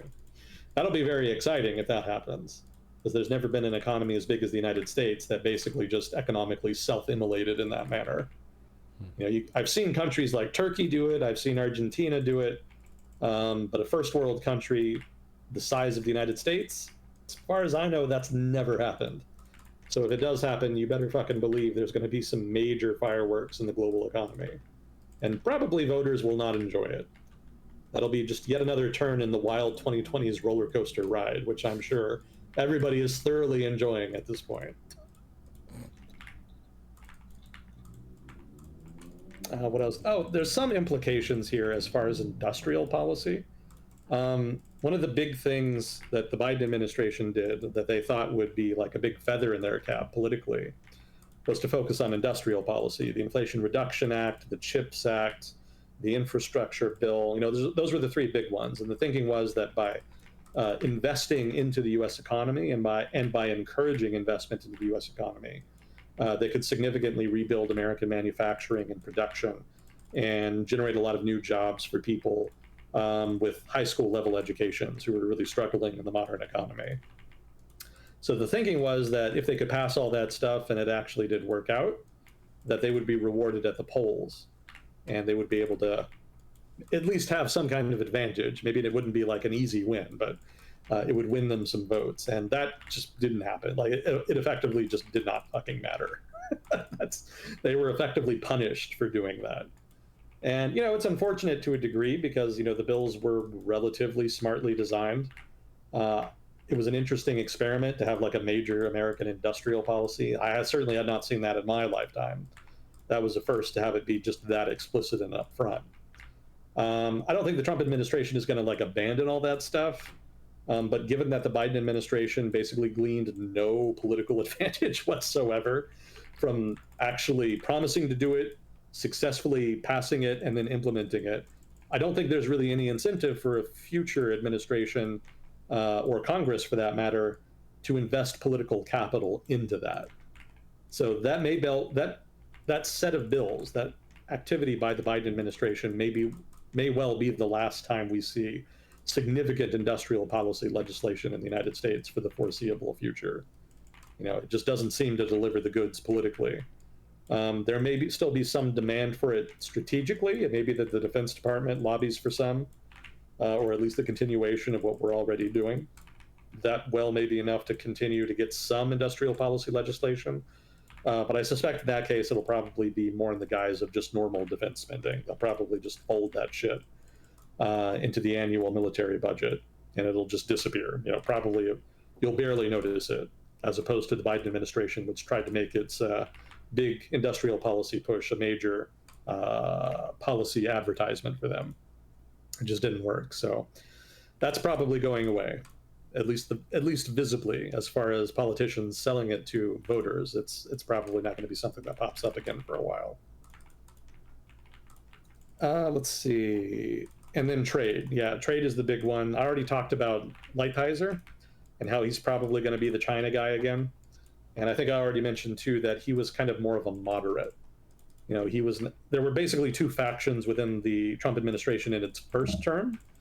Lighthizer was in sort of the dovish faction, and then the hawkish faction was led more by Wilbur Ross and some other like-minded figures in the administration. The Wilbur Ross guys were the ones saying that we need a completely clean break from China. We just need to hike tariffs and completely cut them out of U.S. trade. Lighthizer, in contrast, advocated threatening high tariffs, but he believed that that would be sufficient to get a deal with China, and that once a deal was struck, there could be continued trade between the United States and China that would be more equitable and more acceptable, both to the U.S. government and to the broader American body politic. So he talks big about wanting to tariff everybody and their mother, but his actual strategy in the first term was more moderate in outlook. And from what I've heard, the hawkish guys that were in the first administration, again, Wilbur Ross and other guys like that, they're not being invited back for the second term. As far as I know, it's just Lighthizer. So unless Lighthizer himself has changed tack, which is entirely possible, he's probably then going to continue what he did in the first term, which is to try to pressure China into coming to the table, negotiating an agreement in which they give some concessions in exchange for whatever American concessions they might be willing to give. That seems more likely to me at this point, given what I know. So if that's the case, my expectation is that China pretty much just does what it does in the first Trump term, which is to humor the Trump administration and to engage in these negotiations over trade, but to be very reluctant to give substantive concessions, rather, and to drag out the talks as long as possible in order to run out the clock. Most likely they're not going to get everything they want in a negotiation. If anything, they're just going to have to give up stuff that they don't want to give up. So dragging out the talks gives them the benefit of perhaps dragging them out long enough to see a new administration that maybe has a different calculus on China that involves fewer concessions on their part. And if the ultimate outcome is they have to do a negotiation for whatever reason, I don't think that's likely, but if that does end up being the ultimate outcome, if they can delay it as much as possible, that's what's going to be best for them, so that they can delay the pain of the concessions as much into the future as possible. So I don't expect quick action on China.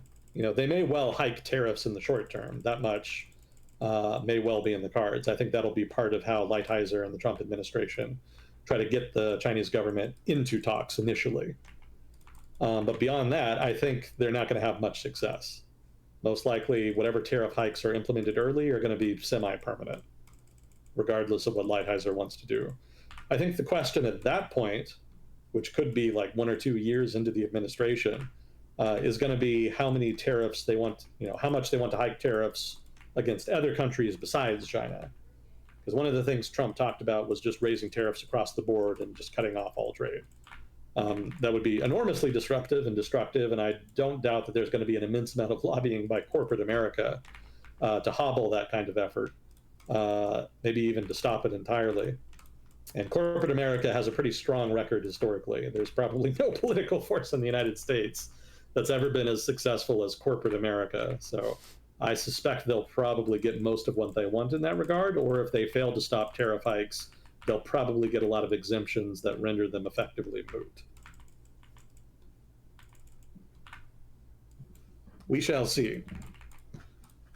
But the issue as far as tariffing other countries, beyond just Trumpian promises to tariff everybody, is going to be the re-export trade, which we've talked about before. One of the things that happened in the first term is that when tariffs were hiked, instead of stopping trade between China and the United States, it instead diverted it. It had the effect of causing Chinese producers to move factories from China to places like Vietnam and other third-party countries where their goods could be produced without incurring American tariffs. And that's a trend that's been ongoing since then.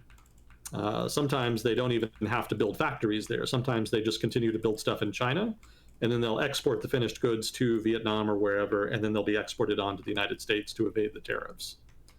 That's been very common as well. So the United States could erect tariffs on countries like Vietnam that have a lot of imports from China in order to try to curb that trade, but most likely the outcome would be that the trade just was distorted again and moved someplace else, a new country that they could be re-exported from to evade American tariffs. So effectively, the only real solution at that point is just to tariff the entire planet, basically. Either tariff the entire planet or lean on countries that want to maintain trade links with the United States to impose their own tariffs on Chinese goods, such that they could not be viable re-export hubs. But I think what you'll find is that a lot of countries are not very interested in cutting off trade with China. China is the leading trading partner of most countries around the world at this point. So there might be some countries in Latin America that still trade more with the United States. Washington might have more leverage with them, relatively speaking, but even there's going to be a lot of resistance to hiking tariffs on Chinese goods. They import a lot from there. They benefit themselves from the re-export trade, and they want to maintain positive economic relations with both China and the United States in order to maximize gains for their own people and economies. So there could be some fireworks there on that front, but again, I suspect what will happen is not the dramatic, autarky. I don't think full autarky is really even feasible at this point. More likely, there's just going to be an earnest effort to pressure the Chinese into a negotiated settlement to the trade disputes between them. And then when that fails, like I think it will, there's probably just going to be a whole bunch of performative bullshit. And they may well just ignore the re-export issue entirely. If anybody complains, they'll just point to the data with China and show that trade with them is declining entirely and that China is suffering grievously because they no longer have their trade surplus with the United States to fund them. And then just totally ignore the fact that a lot of Chinese goods are probably just continuing to enter the United States via third-party countries. That's probably going to be the play. Again, pure speculation very early on, but given what happened in the first Trump term, I suspect, based on that this, as I'm describing it, is what the trade policy with China will end up looking like over the next 2 to 3 years, let's say. I don't think that the Trump administration will fuck around with the EU too much. There was always talk about it in the first term. But the prospect of retaliatory tariffs and other moves from the European Union always kind of cowed the Trump administration into not doing anything overly dramatic. And so the result, I think, will probably be status quo there. There were some comments by J.D. Vance about maybe some kind of action punishing the European Union if they regulated Elon Musk's companies, I think specifically Twitter. The European Union has been moving pretty hard over the past 5 to 10 years to regulate social media companies more. And since most of them are American, that's kind of put Washington in an awkward position because obviously Washington wants to defend its companies, right? They're kind of paid to do that. But they also don't want to alienate the European Union as a major partner economically and strategically. So kind of stuck between a rock and a hard place. The Trump administration kind of did what it always does, I should say, and will do, which is to just take a very hard line up front and then see how much they can get away with. And then if they can't get away with anything, they just kind of quietly back off and pretend it never happened. So something similar will probably happen with the EU on that front. There might be some short-term fireworks, but unless the European Union is just overly weak here, there is some economic vulnerability. So long as they have some spine, they'll probably be able to maintain the status quo. Japan, South Korea, I don't think will be in the administration's crosshairs too much. They already signed agreements with them in the Trump years that were allegedly, improvements to the trading relationship. A lot of it was superficial performative bullshit. But I don't think, having achieved that superficial performative bullshit, that there's going to be any desire to kind of return to it. I think the open question here is going to be how the Japanese and South Korean governments kind of deal with Trump. Because Shinzo Abe was actually known as a Trump whisperer. He was very good at dealing with Trump at a personal level. And the result is that there was not nearly as much pressure on Japan to give concessions on trade as people had kind of been expecting. And South Korea, to a lesser degree, kind of benefited from that. They were also decent at managing Trump. And ultimately, the result is that there was maybe a couple months in the first term when Japan and South Korea were under pressure, and then it passed. And then everything returned to status quo. I think assuming they keep a low profile and don't say anything that agitates Washington too much, they'll probably be ignored, most likely.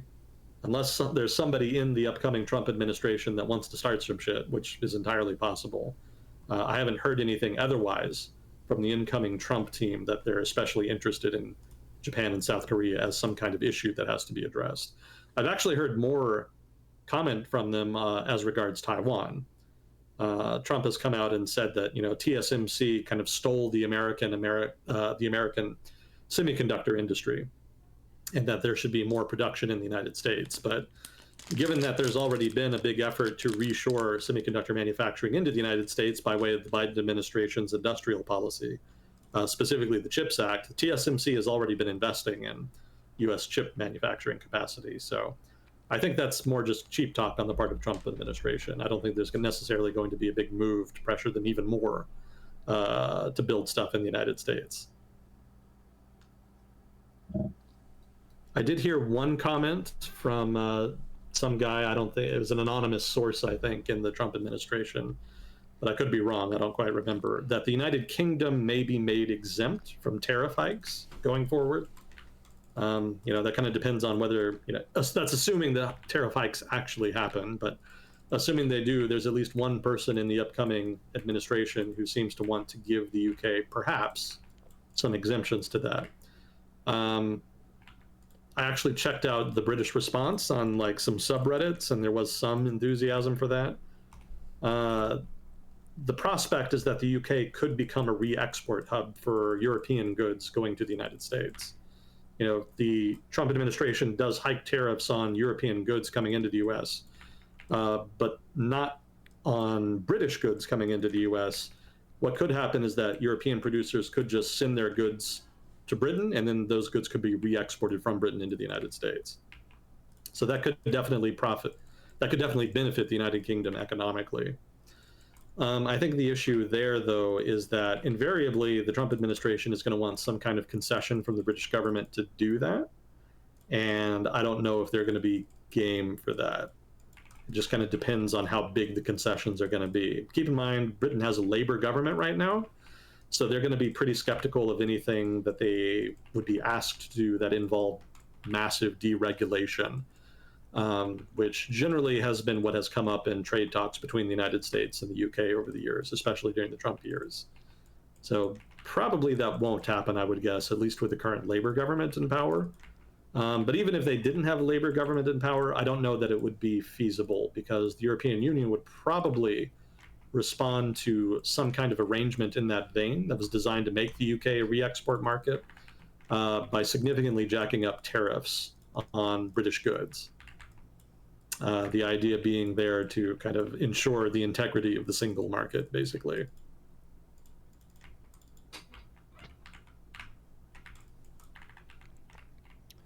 Makes sense. Oh, and just a final note on trade policy. All of this is going to be heavily influenced by lobbying. And that's also going to be true for pretty much every other aspect of the Trump administration's decision making. If past is precedent here and the Trump administration behaves as it did in its first term, there's going to be a lot of crony capitalism going on. Lots of exemptions, lots of little outs, lots of little subsidies, little things to help people in favor with the administration. That's going to be a big part of the upcoming administration if it's anything like the first term. So look forward to that. Investigative journalists will have a field day. Yeah, that's one of the things that as a voter you can be somewhat skeptical of, is if someone says taxes went up or down for this demographic, there are usually loopholes and workarounds and ways that you can avoid doing so if you know the tricks. So yeah, you can make it look a certain way, but then for people who have the inside track, they have alternative options, or it's not as bad for them for some reason. We doing okay on time? Yeah. I was thinking we can let this ride until we get out of questions. I'm down to play some Baldur's Gate with you after we have a break between them. If you're not too traumatized. It's all good. There's definitely plenty to be traumatized about in life. At some point you have to kind of move forward and keep trying your best. Well, I'll try not to end our run in BG3. No, it's okay. I think we're very solid. Like I almost did at the printing press. Oh yeah, that was pretty funny. Oh, you can just get the key from his pocket. Okay, let me do so. The whole town shows up angry. Fists and all. Uh-oh. We did get some questions from chat. I think Sabrisky passed them along. Maybe Fuzzy Okay. Well, let me try to blow through some final points here on the election, and we can kind of get to the questions. Just some meta commentary, I guess, just to kind of give some perspective and some framing to recent events. I think we already talked about ideology is in kind of decline. There's just fewer and fewer isms that we can use as guideposts to understand politics. It kind of feels more and more like an era without faith, in the sense that ideology is kind of an extension or substitute for faith. And you can kind of see that in how disgruntled people are and how they flit between parties over time from election to election. And it makes politics very difficult to analyze, because so long as people have kind of defined ideologies to one degree or another, it makes them easier to study and predict. But without that, things are a lot more unpredictable and in turn a lot more chaotic. Certainly the advisors to the presidential campaign teams for both Trump and Harris kind of had to struggle with that over the course of the recent presidential campaign. So, you can look forward to more chaos on that front, which everybody loves, I'm sure, in the 2020s at this point. News cycle politics is very much in the ascendant. One of the things that really defined Trump's governance in his first term is that from day to day, as far as day-to-day governance, he very much hit upon whatever was in the news that day. And as far as talking points, he really hit hard on talking points that had currency in a given news cycle. So it seems that that style of politics that is kind of defined by cable television news commentary, that's more powerful now, not less, in so much as it seems to be the guidepost for a lot of individual day-to-day behavior on the part of the president going forward. Let's see, as far as overall structural changes in the United States that have been happening over the past several decades, I think a lot of this kind of just comes out of the end of the Cold War. Obviously, there were some trends that predate the end of the Cold War. But in general, there was never really a conversation after the end of the Cold War as to what the United States' role in the world would be, as well as what the social contract would look like going forward. And the absence of that conversation has perhaps been the big missing piece in a lot of analysis of why the US political culture has, declined. Clearly it has at this point, has declined so much over the past 30 some years. And I think at this point we can kind of say there's a revealed preference amongst the public to have the United States withdraw somewhat from the world, but not fully. People are skeptical of American commitments abroad, especially the recent ones in places like the Middle East, but established alliances like NATO and the alliances with Japan and South Korea, those still have pretty broad-based support. And I don't think people want to abandon them completely. I think people just want to have their concerns addressed. They want these places to have more defense spending so that they can be seen less as free riders and more as equal partners. And then they also want to have just the dumb wars end. The Bush wars in the Middle East. Actually, I didn't mean that in the way it sounded. Not George W. Bush, not Bush wars in that sense, but like 19th century style Bush wars. The United States has been fighting a number of those, in different ways and to varying degrees across the Middle East and North Africa. People don't really feel Washington has anything to show for it, so they would rather that just kind of stop. just stop now, guys. You're just hurting yourselves at this point. So there's a revealed preference for that. I think that's the equilibrium that we've kind of been slowly shifting towards over time. That's in terms of foreign policy. In terms of domestic policy, I think there is a revealed preference at this point for some kind of redistributive policies that help the working man. But they also don't want that to come in the form of explicit socialism. The definition of socialism is always amorphous in American politics, but what people don't really want is handouts. That bothers people here a lot, especially on the conservative end of the political spectrum. But they still feel that the government should be doing stuff and spending money to help the working man in some way. So the result is kind of an impossible position for the government. It's very difficult to kind of meet all of those conditions. But it seems that we're kind of heading towards some kind of equilibrium where trade in particular is designed, trade policy, I should say, is designed in a way that disproportionately helps the working man. I don't think that's entirely possible at this point, but I think the public wants it regardless. So we seem to be going towards more protectionism rather than less, and especially protectionism for labor-intensive industries. I think in the very long run, and this is kind of a tangent, I think in the very long run, the eventual outcome here, not just for the United States, but just the broader world, is that trade agreements in the future are going to include clauses that are very similar in nature. Clauses regarding labor-intensive manufacturing that are very similar in nature to existing clauses regarding agriculture. Agriculture generally gets lots of exemptions in trade agreements because it's such a sensitive area of the economy, both politically and economically for countries. Nobody wants to be completely dependent on imported food because that's an area of vulnerability. A country could use that against you if they wanted and cause lots of problems. So countries prefer to be self-sufficient as much as possible in agriculture, and in turn, subsidies for agriculture invariably get lots of exemptions in trade agreements. Now, labor-intensive manufacturing is not the same thing, but at this point, I think it's pretty clear that in terms of domestic political stability and to a lesser degree strategic imperative, that labor-intensive manufacturing has value.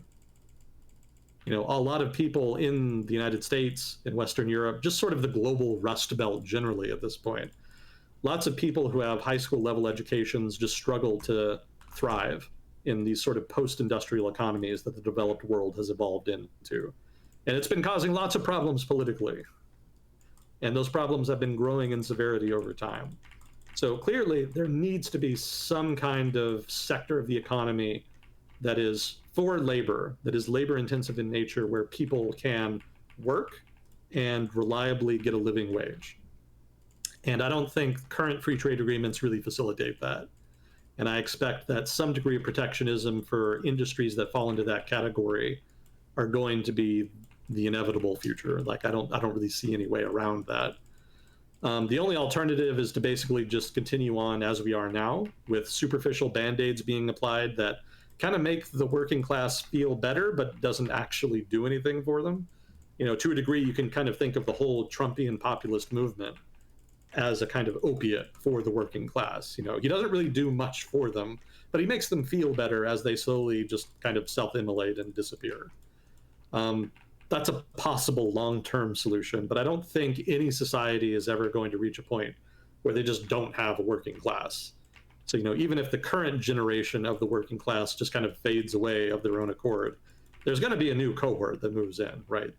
There's always going to be people who can't go to college for whatever reason, who can't get expensive, skilled training or education that is necessary to kind of move up the social ladder into a very particular high value, high wage part of the economy. You need to have accessible parts of the economy that somebody who can't afford that level of education and skills training can get to just by their own hard work. And, you know, that's kind of pie in the sky to a degree. I don't even know if that's really possible, but there's going to be an effort in that vein sooner or later. You know, I just don't think political discord from the working class is going to allow the political elites to ignore it for much longer. You know, they can kind of delay things, but sooner or later they're gonna have to address that. So that's the tangent.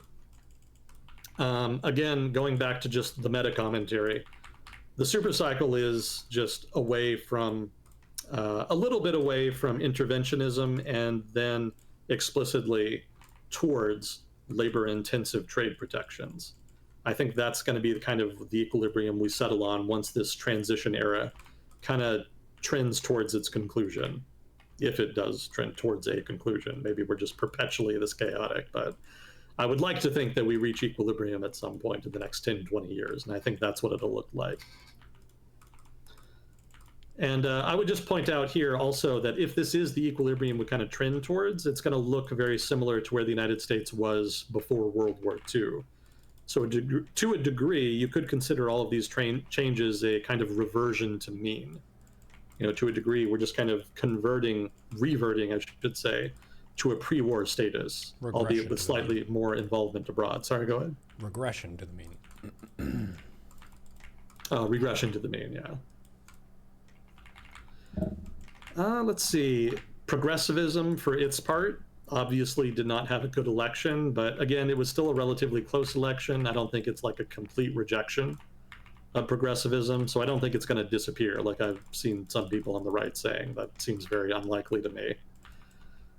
Keep in mind, too, that progressivism in the grand arc of the past 20 years has actually been pretty successful. The principal opponent of progressive liberalism was traditional conservatism, and traditional conservatism, like I pointed out earlier, is very much in the wilderness right now.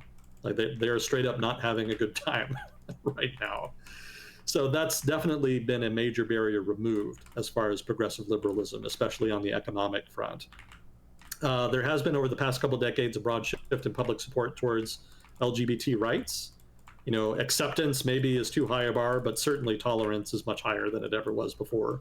And there's a lot more legal equality than there was before. And I don't really sense a lot of desire to really challenge that for the most part. You know, certainly you can find people on the far right that do, but I don't think there's enough traction amongst the broader conservative movement at this point to really say that that's in danger. So I think that's probably a permanent win for the progressives in that regard. There's also just a structural decline in religious observance in the United States, so that probably advantages progressivism. Certainly that's something that they desired 20 years ago, so that's some kind of win in that regard. There's also a nascent shift away from support for Israel and towards Palestine. That's still kind of more in its early stages. It's been happening slowly over the course of decades, and it's kind of continuing apace, but it's still got a long way to go before it really is big enough to make a big dent politically in the United States as far as foreign policy. But it is continuing. You know, that shift is consistent, albeit slow. And then, of course, youth culture, academia, and urban areas are still largely readouts of progressive political and cultural sentiment. And that's a pretty strong set of positions to hold in a society as far as influence. So progressivism got knocked on its ass in 2024, no doubt about it. But to say that it's been like chronically, perpetually defeated, that's probably overreach on the part of the victors. I think they're going to be disappointed on that count.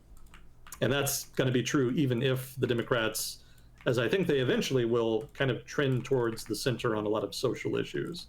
maybe even outright conservative. Even in that case, like, progressives are not just going to disappear. They'll just grudgingly tolerate the movement of the party. But that core of progressive voters is probably not going to change over time. It may even actually grow, depending on circumstances.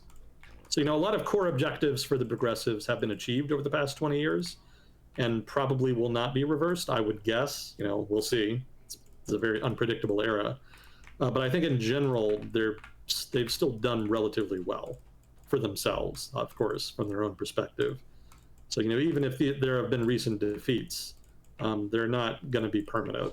They will probably be back. And that's actually another point I had, which is that progressivism in the United States throughout its history has generally been an unpopular minority movement. So, if they are indeed reduced now to unpopular minority status, at least politically speaking, that's hardly unusual territory for them. They've worked from that position back into power multiple times now. So I would hardly count them out. They're still going to be a major factor going forward, whether you like them or whether you don't like them.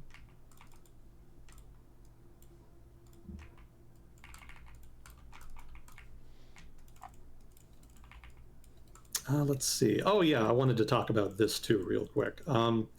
So how do you frame the rise of Trumpism? We kind of already talked about it: populism, decline of trust in institutions, political realignment. I kind of wanted to throw another one out that I was thinking about this past week. One way you could kind of frame the Trump movement, as well as maybe overarching partisanship in the United States now in the 2020s, is as a kind of counterculture civil war. There's a lot of people who vote Trump who previously would have been in the counterculture, right? These are people who were very skeptical of the wars abroad, maybe were explicitly anti-war, people who were for marijuana legalization, people who were for LGBTQ rights, etc. There was kind of a small left-right coalition that encompassed the counter-right back in the day, 20, 30 years ago. And they were out of power in the political wilderness for a very long time. But one of the reasons that Trump was able to win in 2016, and it continues to have support, is that there's an element of the counterculture that actually was attracted to him. They were sufficiently angry at the establishment that the prospect of voting for Trump just to wreck the system was very attractive. And then, of course, there was another part, the countervailing part of the counterculture that thought that was crazy, and that, however bad the establishment was, Trump was just going to make it worse. In their eyes, he was not a challenge to the establishment. He was somebody who wanted to become the establishment. And so there has been this big divide in the counterculture since Trump's victory in 2016 that has yet to really resolve itself and may never resolve itself. It may just be a permanent divide that spins off into new subcultures.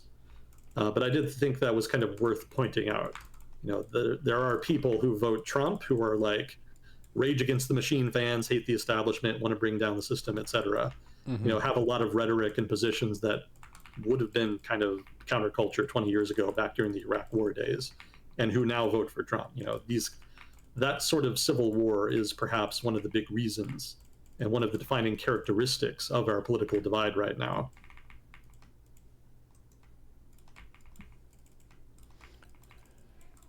The anti-establishment angle. Yeah. Everybody at this point thinks they're anti-establishment.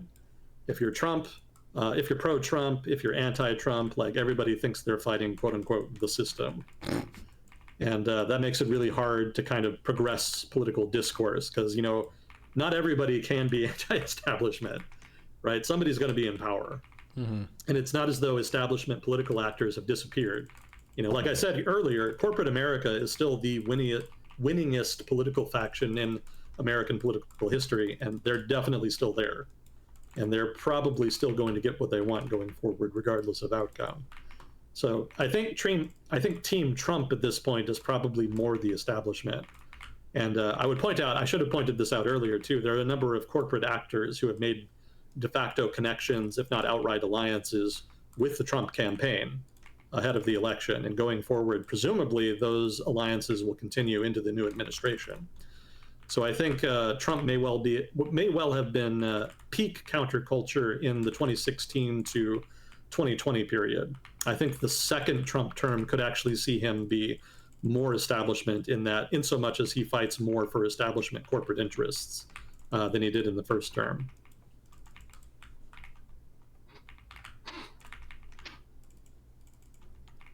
Yeah, I think that was a general principle that we talked about with regard to presidents is during your second term, you can usually make more ambitious gains than you made in your first term because you've established more of your people in the various places of government.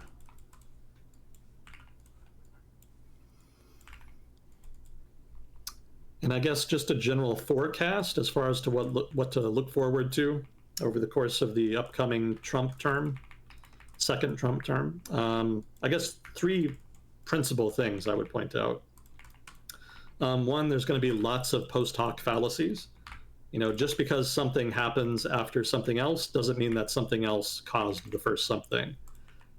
I know that's a little confusing maybe, but yeah, just in general, I think a recent example even, New York City announced that they were going to end a program that involved like housing and feeding migrants.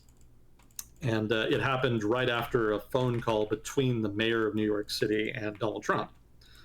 So of course that got posted, excuse me.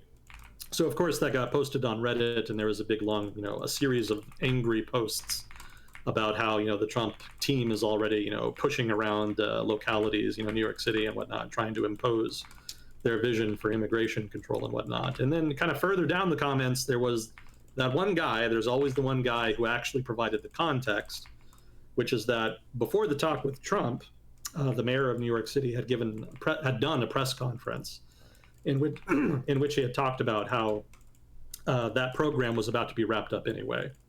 Apparently, the rule under which it had been implemented allowed it only in the case of an emergency, and the number of immigrants in New York City had fallen to a point where it couldn't really be considered an emergency anymore.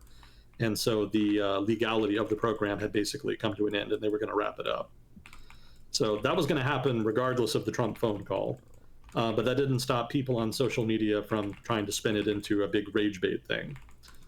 So that's an excellent example of post hoc fallacy. Just because it happened after the Trump phone call doesn't mean it wasn't going to happen anyway. It doesn't mean Trump himself was responsible for that. So you can look forward to a whole lot of that going forward. That's going to be the bread and butter of American politics, especially online, for probably much of the next 4 years. It certainly was from 2016 to 2020. Let's see. So the next point was extreme paranoia. Basically, half the country is not going to trust public institutions at the federal level at all. You really saw the consequences of that in the pandemic. Basically, everything the Trump administration said was suspect, and nobody trusted it. A good example of that would be the lab leak theory. It's come out in subsequent years that there may have been more substance to the lab leak theory, and that people should not have just dismissed it. But the trouble was that the first person most people heard it from was Donald Trump. And what that meant is that immediately everybody just assumed it was a lie to deflect blame for the pandemic. So that's the kind of thing that happens when trust in institutions collapses. And that's what's going to play out now. Like the political left in the United States especially does not trust Donald Trump or his incoming administration at all. So anything that the administration does that's going to require public trust is probably going to struggle, most likely. And the consequences and significance of that are just going to depend on the course of events over the next 4 years. Ideally, it won't matter too much, but if there's another pandemic or something of that scale, then it could matter quite a bit. So we'll see. But just expect just massive endemic mistrust, basically, across much of the political spectrum. The other thing, unaccountability. This is something we saw in the first Trump term. Like, it just didn't matter what Trump did. Whether it was borderline illegal or explicitly illegal, nobody was able or willing to hold him to account. So probably a lot more of that. And of course, the Supreme Court has already ruled that presidents can't really go to jail for stuff they do that's that they do in the capacity as president. So that kind of removes what few guardrails that may have provided. So most likely there's going to be a whole litany of conflicts of interests, crony capitalism, etc. going forward, which people may or may not believe. It doesn't really matter. For the next 2 years at least, there's going to be pretty much fuck all anybody can do about it. So look forward to that as well. And yeah, I think that pretty much sums it up. Yeah, that's all I had. I had some other stuffs here, but that was different. Thanks for breaking it down.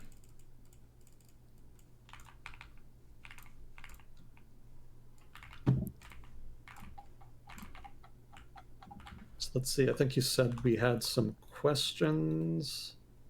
Oh, yeah. Let's see. Where did we? Oh, we did have some questions on YouTube. I did see those, and I just haven't responded to them yet. I was thinking about maybe just doing them here, but I think we'll probably run out of time first. So I will answer the questions on YouTube. I'll post responses there. So don't think I've forgotten you, assuming the people that posted them are even listening. Which country is least on fire right now, in your opinion? Least on fire. What, literally or figuratively? Probably literally would be Russia. It's very cold there.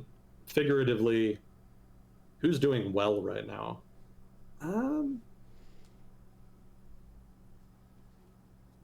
Not Japan, not really South Korea.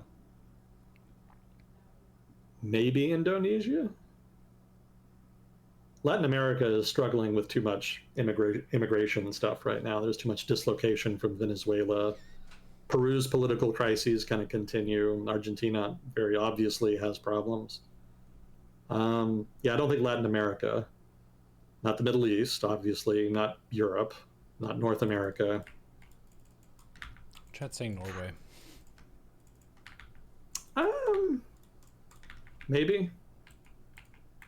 Norway has its own, populist politics. You just don't hear about it much. It kind of helps when you have a government that spends shit tons of money to kind of keep everybody pacified. That oil money will do that. Or I guess it's gas money for them, maybe both. Australia's doing pretty good. Things have been pretty quiet there for a while. But I know that there's still like partisan politics there, so maybe that's not the best choice. Yeah, I think I might just go with Indonesia. And not really India, because they've got they've got lots of their own problems. But Indonesia has been doing pretty well, actually. The recent election was not entirely encouraging, because they basically got a former general who had been a leader in the former authoritarian government back in the Suharto days, but he's been relatively well behaved thus far. And the Indonesian economy has done pretty well over the past 10 years. It's kind of grown steadily, not necessarily rapidly, but they've generated tangible gains. There's a lot of infrastructure projects that are improving the quality of life. There hasn't really been terrible partisan politics, like the communal violence that's kind of characterized some of their politics hasn't really been as pronounced over the past 10 years, let's say. So yeah, I would go with Indonesia. I think they've been doing pretty good.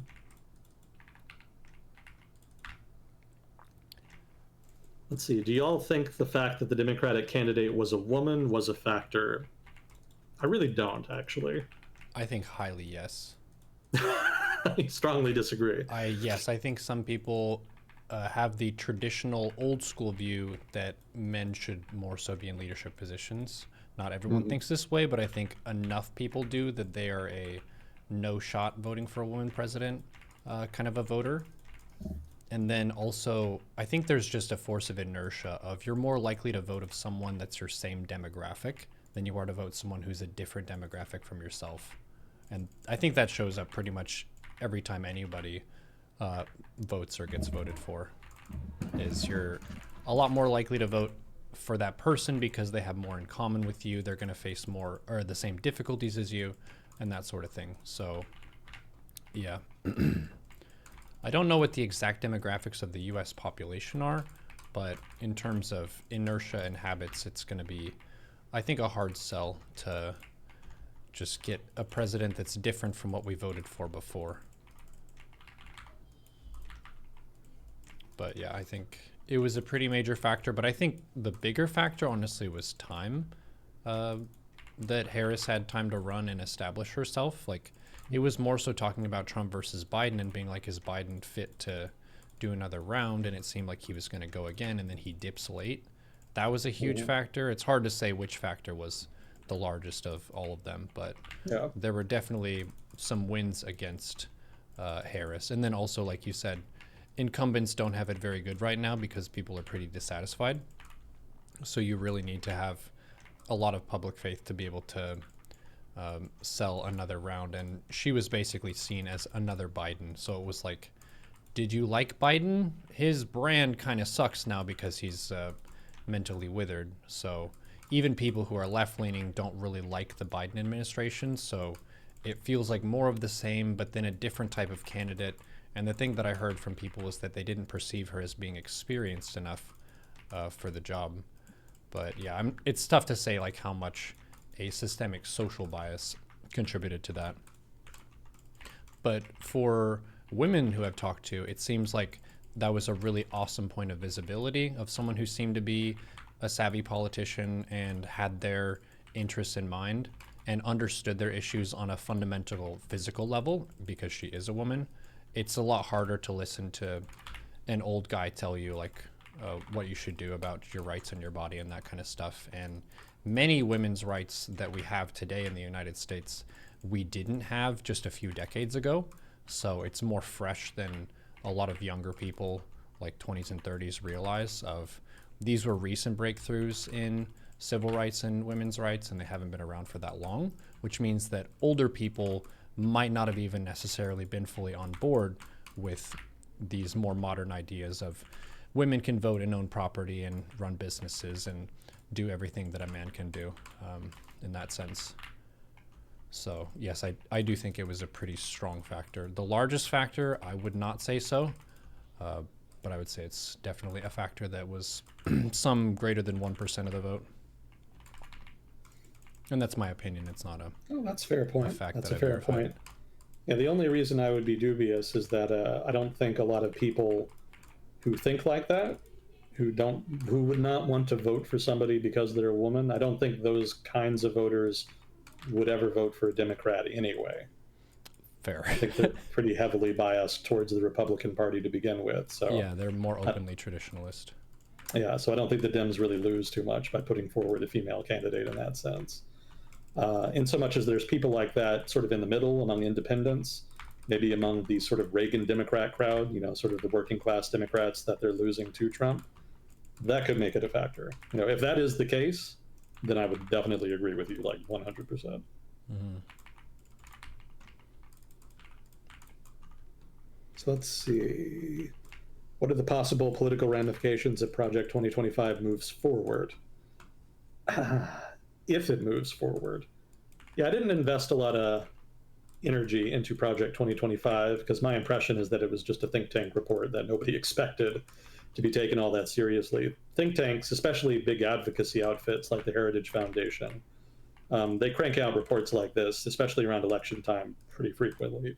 And generally, nobody really reads them too much. Generally, they're just fodder for the sort of media ecosystem of whatever political ideology that the think tank producing them is oriented around. So, a Heritage Foundation is a right-wing think tank. They'll produce, reports that have data and information in them that are then referenced by political pundits, NGOs, staffers in Washington, et cetera. Basically, anybody who just needs a reason to try to convince somebody of something, convince somebody to donate money, convince a politician to vote a certain way, convince a lobbyist to approach a politician a certain way. All of that, a lot of that anyway, comes out of data produced by these sort of advocacy think tank reports. So in this case, there was a desire to produce something that would be, useful for people more on the right wing of the political spectrum, or more accurately, of the right wing of the right wing of the political spectrum, and to try to kind of give pundits and other people something to get them excited with. And in that sense, it's not really a policy document per se. And if you look at it, I haven't read like the whole thing, but in general, it's not a coherent document. It's actually just like an anthology. They basically got a bunch of different authors of different backgrounds to write basically 3, 4, maybe 10-page reports on what they would want to do on a given issue. And then they just strung all of those together into one document. So a lot of those people who wrote that stuff are not even going to be in the next administration, and the ones who are not going to have free reign to do everything they wrote about. And I would point out, too, that some of the stuff that authors wrote about in the document actually contradicts stuff that other authors wrote about in the document. So, again, not coherent, right? It's not immediately clear that, like, any of that stuff is actually going to be operationalized into policy just because Republicans won the election. For the most part, Project 2025 ended up being a bludgeon used by Democrats to scare people into voting for them. That's not unusual. Both parties do that, blah, blah, blah. It's kind of par for the course in American politics. I'm not saying it's impossible that stuff in the document won't be passed, but I don't think there's anything in the document that'll be passed that would not have been passed anyway. That hasn't been in the cards for a while in the event of a Republican victory like this. Let's see. Libertarians seem very, very populous in U.S. politics. Yes? ? If yes, I assume the libertarian bloc swings depending on policies or the person at the time and are not entrenched red, blue, or are they red? Okay, so the first part of the question is wrong. Libertarians are not actually very populous in U.S. politics. Libertarian ideas are pretty broad-based. There's lots of libertarian ideas that are popular in the Republican Party among conservatives, and even among some of the counterculture left, actually, especially the civil rights activists in particular, like the idea of lots of restrictions on the government. But that said, actual full-blown libertarian voters are a pretty small minority. There's lots of people that would call themselves libertarians in conservative political circles, but generally it's conditional libertarianism. They'll say, I don't really care about marijuana too much, the drug war, stuff like that. But when you get into the stuff that's really important to libertarianism, especially regarding state power, what happens is that a lot of Republicans end up kind of reverting more to the statist position. And there's no such thing as a statist libertarian position. They pretty much reject the state categorically, as much as is conceivably possible. So, real true blue libertarians who are consistently libertarian across all political issues are pretty rare overall. A lot of them tend to vote, as far as like which party they lean towards, they heavily lean Republican. There's very few libertarians that will ever vote Democrat, because the Democratic platform just has too many statist positions in it to make them ever comfortable. The Republican Party is pretty much now and forever the party of smaller government. Maybe not small government, but smaller government. And that's at least more adjacent to libertarian positions and preferences than anything Democrats are doing. So very few libertarians in general, and they almost always vote Republican. That's just kind of how it shakes out. I would point out that there is actually a libertarian party in the United States that generally tries to run as like a third party, but they've never been even remotely successful. They never really get more than maybe like half a percentage point to a percentage point of the vote in any given presidential election. Sometimes they do decent at the local level, but even there they actually struggle. It's pretty rare to see a libertarian candidate win a major office at anything other than like the lowest of low domestic levels.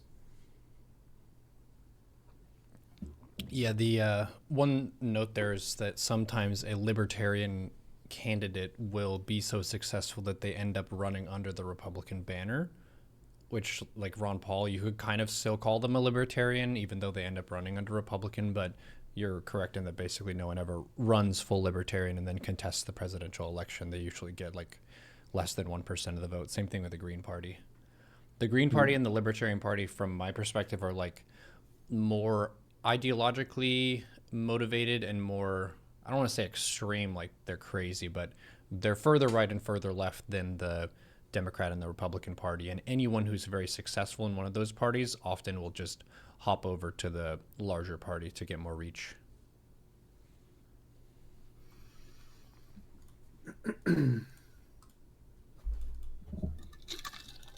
Grab this real quick.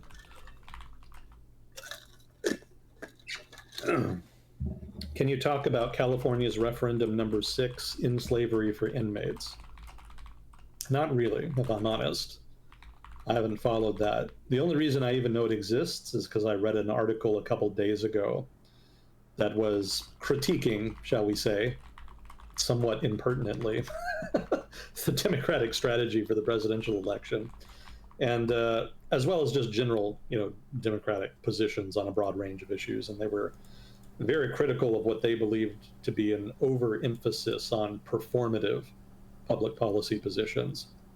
Things like things like specifically this referendum that the questioner is mentioning, which don't actually achieve anything but play well with core constituents. It's all good and well to come out and say that you want to end any and all vestiges of slavery, remove them from the legal system, but it doesn't actually change anything. It really doesn't help anybody tangibly. And the author of the article I was reading was really just kind of homing in on that as emblematic of what's wrong with a lot of democratic politics right now. So I'm not agreeing or disagreeing with that position. I'm just saying that was the article where I saw the referendum mentioned, and that's basically the only impression I have of it, just kind of negative, that it doesn't actually really change anything. As someone who voted in California for this election, I actually got to read this when I researched it a little bit. The exact language was dealing with inmates who are in prison being used for labor, and how that's something that can be exploited in a sort of business capacity. And it's what a lot of people say, and the reason that they didn't end up making protections for the prisoners to not have to do this is because a lot of people perceive prisoners as deserving of punishment, and they see having to work for no pay as a sort of punishment that they deserved for their crimes, which I think is why it's harder to get people who are more, I'm not sure what the right term for it is. It's harder to make people compassionate toward criminals, I guess. Yeah. If you're talking about ending human trafficking or something where people are direct victims and they didn't perpetrate a crime, I feel like they're going to rush to like stop slavery at any cost. But in this case, for being people who are in jail, a lot of people feel like they deserve it, or that it's okay or more acceptable, or it's some kind of rehabilitation work for them. But yeah, it's a tricky issue. I feel like we should be more compassionate to our prisoners. We definitely throw people into jail for a lot of minor offenses that maybe we don't have to. There are other countries like in Europe and so on that have very progressive types of prisons that are almost bougie, it seems like. Or like that silly Venezuelan hot tub prison or whatever that was. But yeah, it's a interesting topic, and using slavery there is technically a valid term, but for most voters, I feel like they see it as punishment.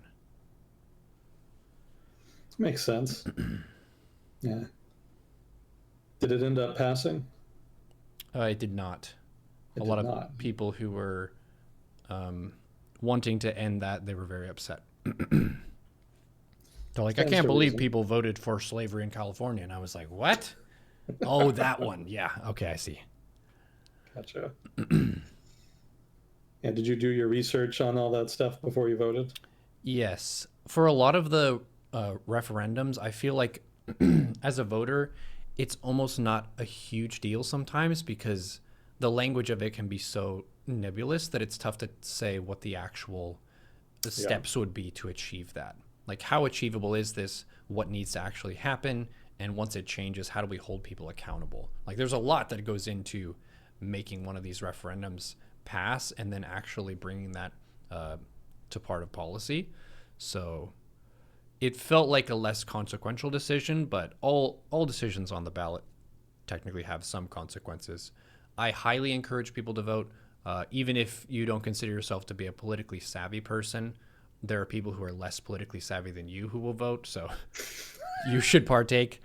And there are a lot of easy layup votes, in my opinion, where if you get to a decision and it's got 2 to 6 candidates or whatever for the slot, if you search around the internet about everybody, you'll usually find a few bad apples that you can just rule out. And that's, I think, an easy process of you kind of know what your political alignment is, and then you can just kind of sift through and look for anyone who's obviously a bad actor or someone who seems like a standout. You can kind of make those adjustments, but it's not really as hard as some people make it out to be, and you definitely should vote. And if you're a younger, apathetic voter who feels like you don't make a difference, that's why the old people have so much control over government. Because young people, they don't care. They're like, it doesn't matter to me. It's not going to affect me that much. And the people who are retired, they have nothing better to do on election day, so might as well go vote. And a lot of them watch the very hyped up political TV as one of their hobbies. So that demographic is heckin' jacked in for voting. So they get a pretty large say. What was the total amount of people who voted in the election? I'd have to look it up here. For both parties combined? Yeah, just everyone who voted. 74.8 plus 71.2. If we exclude the third parties, which I have to do because I don't have the data in front of me, 146 million. And then not everyone is eligible to vote because some people are underage. Underage, felons, what have you. Yeah, so that's pretty good turnout, I guess. I don't know what the relative turnout is for the U.S. compared to other countries that vote. It tends to be lower. Let's see, 2024 election turnout. Of all the times not to give me a chat GPT summary. It's not giving me anything off the top here. Voter turnout, well, no, that's California.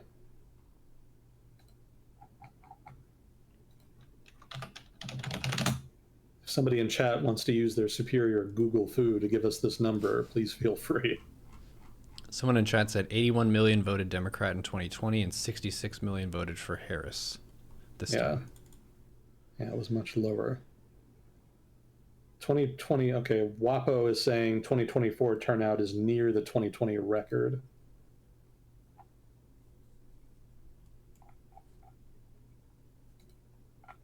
But lower, I presume, given that fewer people voted for both candidates. Mm-hmm.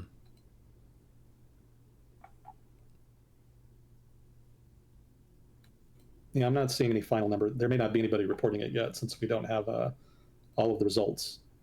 You know, states are still technically counting, even though we know the inevitable result at this point. Mm-hmm. Yeah, I don't know is the answer. I can't find the number. I'm going to guess it was lower, but that's just a guess at this point.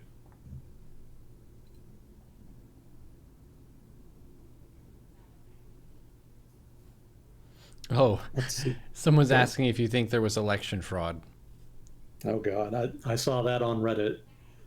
As soon as I saw it, I just rolled my eyes. Oh my God. No, I haven't seen any substantive evidence yet. I noticed that one of the arguments in favor of it was that it didn't make sense that people voted for Trump, but then that Democratic candidates won the Senate in a lot of states, especially battleground states. But you know, like I talked about before, that just comes down to a disgruntled public not liking like any of the candidates.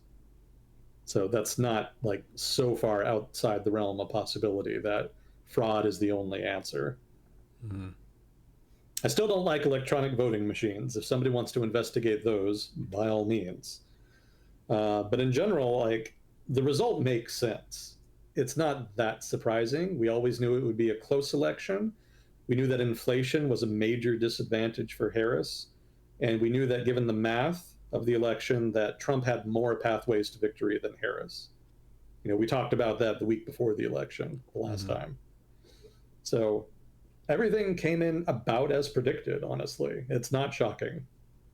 Mm-hmm. Surprising maybe in some ways, but not shocking. So I don't think there's enough evidence yet to justify whining about, you know, fraud. If somebody wants to use normal mechanisms through which to investigate it, I don't have a problem with that. And if they find anything, then we can kind of go from there. But for now, I don't think people should be getting like really excited and agitated about fraud. Like there's just not the evidence right now. Mm-hmm.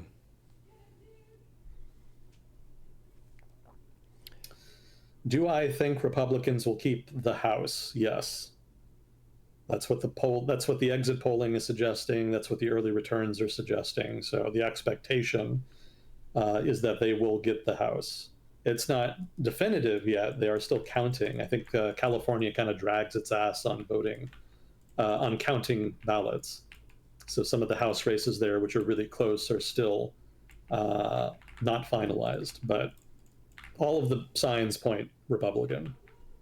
Mm-hmm. How big a majority they have, that's an open question. We'll see. If it's a very narrow majority, then things may not be as clear cut for Trump's Republican Party going forward into the first 2 years of his term than they were in his first term.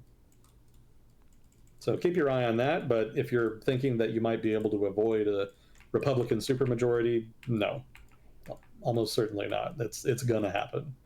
It's just the degree to which it happens that's the question now. What is up with North Korea recently amping up the rhetoric against South Korea? North Korea is kind of feeling its oats lately because it made that big deal with Russia. So, everybody kind of has heard about the North Korean troops in Ukraine. Actually, we didn't talk about the stupid shit on that. We'll get to that later. Everybody kind of knows about the North Korean troops in Ukraine. But of course, something had to be given for that. Invariably, there had to be some kind of quid pro quo. And it was probably technology, weapons, what have you, probably some help with evading sanctions. And so the North Korean government is feeling a little bit stronger right now and doesn't mind being more confrontational towards South Korea. Mind you, as some of you may remember from when we talked about North Korea semi-regularly way back in the day, one of the principal ways that North Korea gets concessions from the United States and South Korea is just by being crazy. We're going to blow up San Francisco. We're going to nuke everybody. We're going to go to war, blah, blah, blah. They apply pressure via that rhetoric that they try to operationalize into, food, trade sanction, alleviation, whatever. And given that they're feeling a little stronger now, they may feel that those threats are a little more credible and that they might be more likely to get something from them. Also, I think the South Korean government is maybe a little weak right now. The current conservative government has been around a couple years, and it's not especially popular. So they might be trying to take advantage of that. They might be trying to take advantage of just general political fuckery in the United States. There's a lot of uncertainty right now, and going into the new Trump administration, it may be that the North Korean government wants to kind of set the tone early here by showing that they're serious and maybe trying to get the upcoming Trump administration, or maybe the current Trump team that is transitioning, to agree to some kind of negotiation, some new talks in which maybe they can come to a new agreement in which North Korea agrees to give some concessions in exchange for maybe some kind of aid, or something else that they want. I think there was another factor too, but it's slipping my mind. It evades me. But yeah, I think those are at least some of the main reasons there. I wouldn't take it too seriously. North Korea is still not in a great position as far as balance of terror with the United States and South Korea. It's still in a much weaker position. So, I think if they're amping up the rhetoric, it's not really any different than any of the previous times that they've done it in the past. Oh, yeah. Okay, so Neuro, have you heard about the North Korean troops in Ukraine? No. What happened? All right, so this is totally a rumor. The source for this was a media source in Ukraine, so I'm a little dubious about whether or not they're just completely making this shit up. But it's too funny not to pass on to you. So here's the rumor, here's the story. Supposedly, North Korean troops have been given phones and stuff for communication purposes, but they have access to the internet. And the internet is not nearly as regulated and closed off in Russia as it is in North Korea, right? North Korea, they're just totally cut off from the broader internet. So for a lot of them, for the first time in their lives, supposedly they're getting access to the full internet. And supposedly they've been really busy watching porn. That's the allegation. They've never had access to it before, and now that they do, they're just spending a lot of time on it. And supposedly, it may affect their combat effectiveness. That's what's getting reported in Ukraine. Huh? I could imagine. That's hilarious. Oh, yeah. So, like I said, that's kind of hard to verify, and I'm a little dubious that it's not just propaganda. But it is humorous, so I thought I'd throw that out there for you. That's pretty funny. Yeah, well, it's a wild landscape that is highly concentrated and intense and is very different from what you see in your normal day-to-day walking around in the town square, what is on the internet. Yeah. I've seen it, so stay safe. And if they're seeing it for the first time, the shock. Oh my gosh. Now, I would point out here, just as an aside, it's not as though pornography is completely alien to North Korea. Because keep in mind, there's underground networks that smuggle in things like South Korean TV shows, American movies, all that kind of stuff.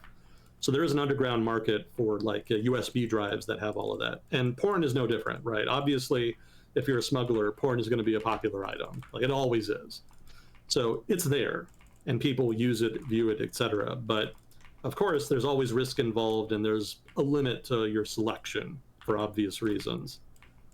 Being completely free just to indulge whenever you want on the broad free internet, that's new.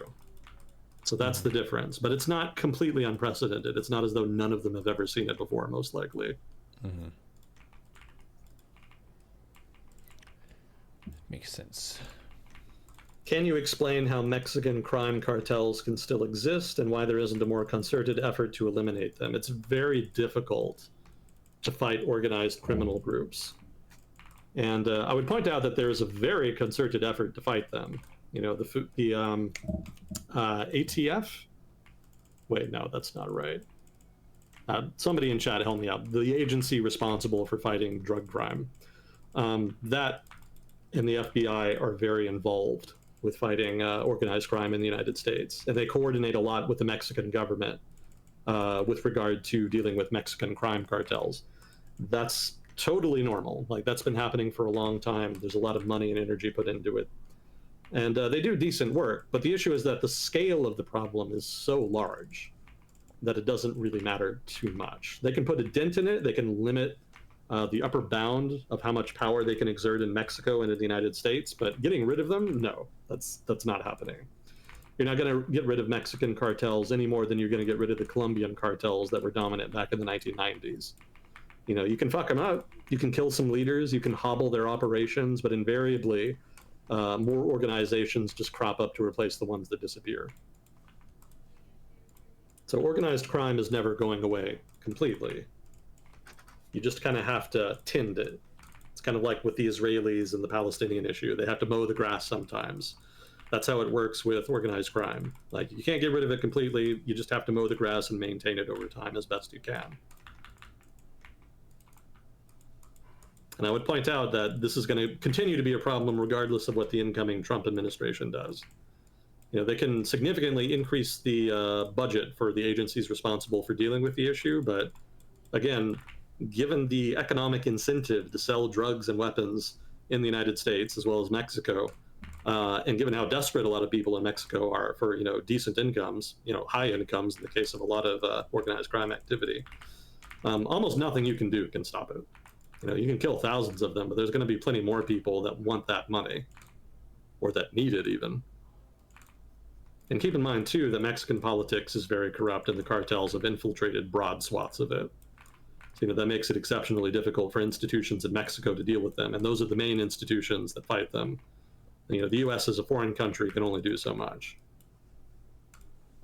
I'm hoping that the incoming Trump administration does not bomb the Mexican cartels. That's going to be really fucking stupid if they do. If they can kill some high-level guys in conjunction with the Mexican government, maybe that'll have some effect, but I think overall people in Mexico would not like that, and it'll probably just result in them doubling down on underground activities that make them hard to trace. It'll be just like insurgents in Iraq. You can kill as many as you want, but ultimately there's a Darwinian ratchet by which the more you kill, the more they adapt.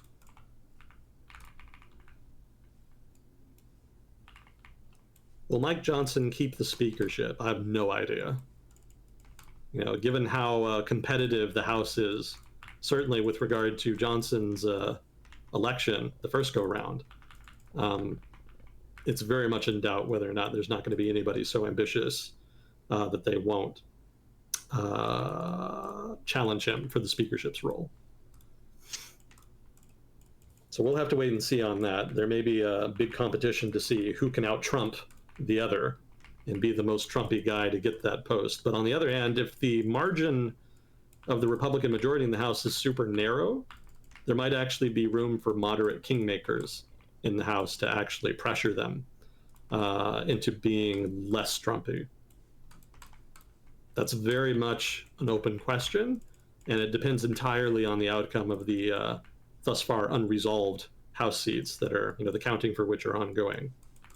So we'll see.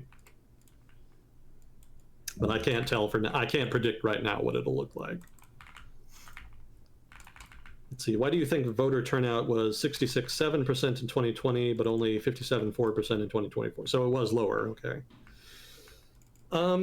Why? Yeah. So that's one of the big questions that Democrats have been asking for the past couple days, and we're probably not going to have like solid answers for a while. Why lower? Some people are blaming local officials.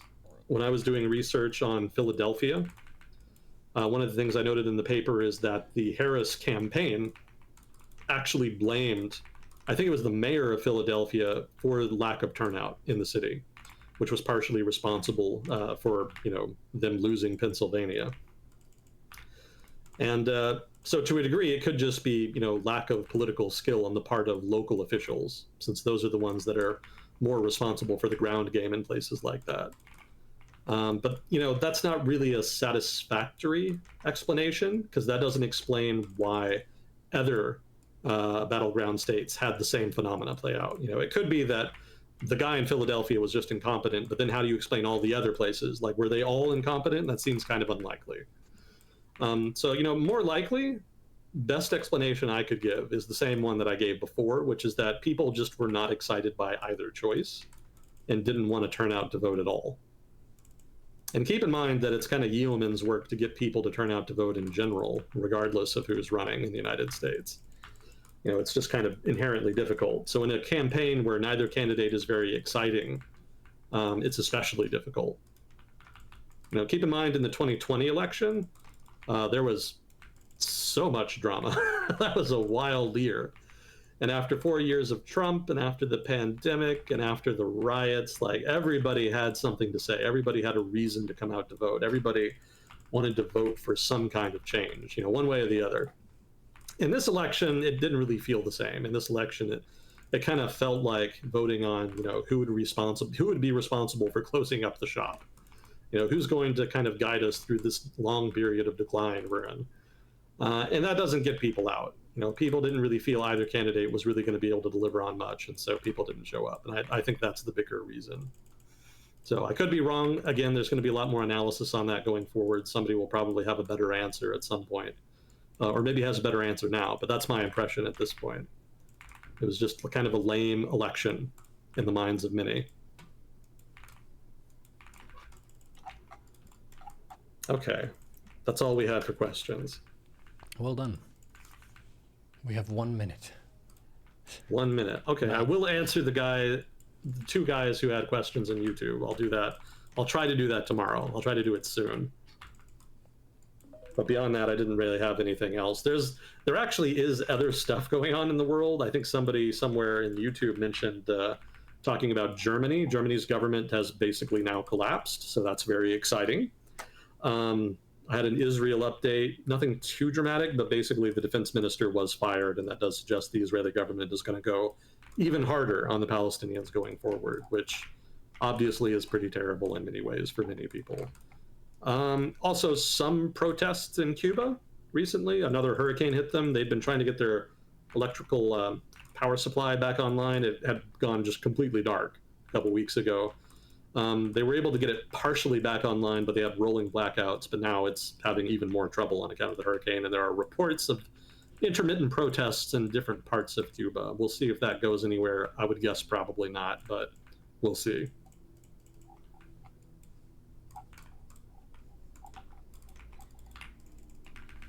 Yeah, wild week for news, sounds like.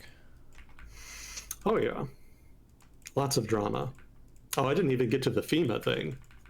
There was a FEMA supervisor who was fired, I think today or yesterday, because they allegedly told workers not to provide aid to houses with signs that supported Trump.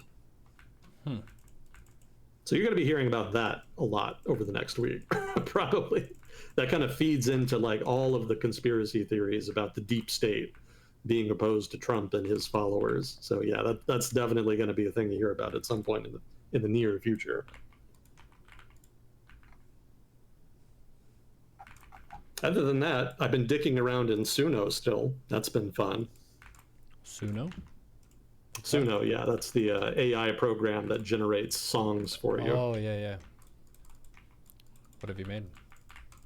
Just a bunch of stuff, a lot of random crap. I copy pasted Neville Chamberlain's speech announcing the beginning of World War II into it and asked it to make a rock song out of it.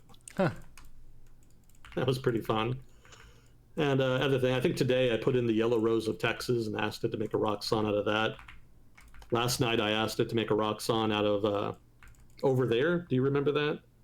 No. What's that? That was a vaudeville song back from World War I about American troops going over to Europe. Very famous for the time. Yeah, a lot of fun things like that. It's a pretty decent program. It does pretty well. It doesn't always generate the best results, but you can always just try again. And it also gives you the option of putting in lyrics, so you can kind of ask it to, well, I should say it can auto-generate lyrics first before generating the song. So you can actually curate the lyrics after it generates and then have it generate a song based off of that. Because sometimes the auto-generated lyrics are a little rough sometimes. So a little bit of curation can actually kind of help it out. But for the most part, like if you just ask it to make a song for you, it generally comes out pretty decent. It'll at least be catchy. Well, not necessarily good, but catchy. It's pretty decent at that. Yeah, what makes a catchy song has been pretty thoroughly figured out at this point. Yeah, yeah.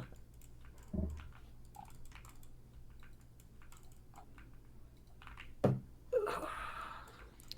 cool. Thanks for navigating a spicy week for us.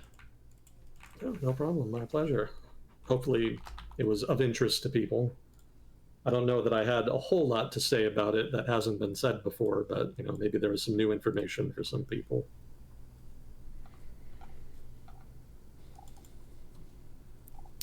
Seems like a super knowledgeable guy.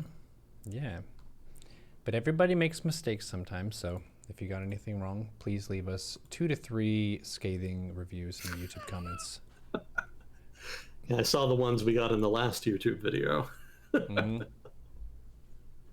I like the people been in on that. Thank you, YouTube commenters. It does help us. It's been actually a roaring month for us on YouTube relative to normal results. I've been doing more StarCraft content, but the world discussions are always nice because it's a long video and a lot of people watch the whole thing, which is a lot of watch time, which is great. So thank you to our viewers. Yeah, thank you, everyone. I guess the election also helped. Yeah, for sure. People want to know what's going to go down.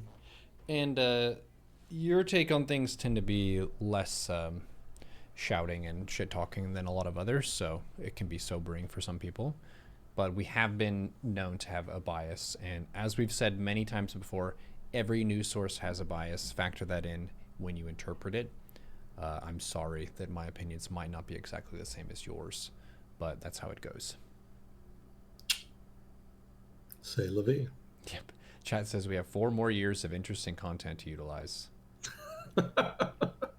Exactly. Yeah, we had a couple timeouts, a couple spicy chatters, but overall, chat, you did a good job. Thanks for keeping it together. And thanks, mods, for keeping justice in the lands. Sea of Whiskey, thank you for handling questions. Agent Smith, thank you for your time. And we will see you all on the next episode of World Discussion with Agent Smith. Yeah, thanks again. Always a privilege. Talk to you next time. GG.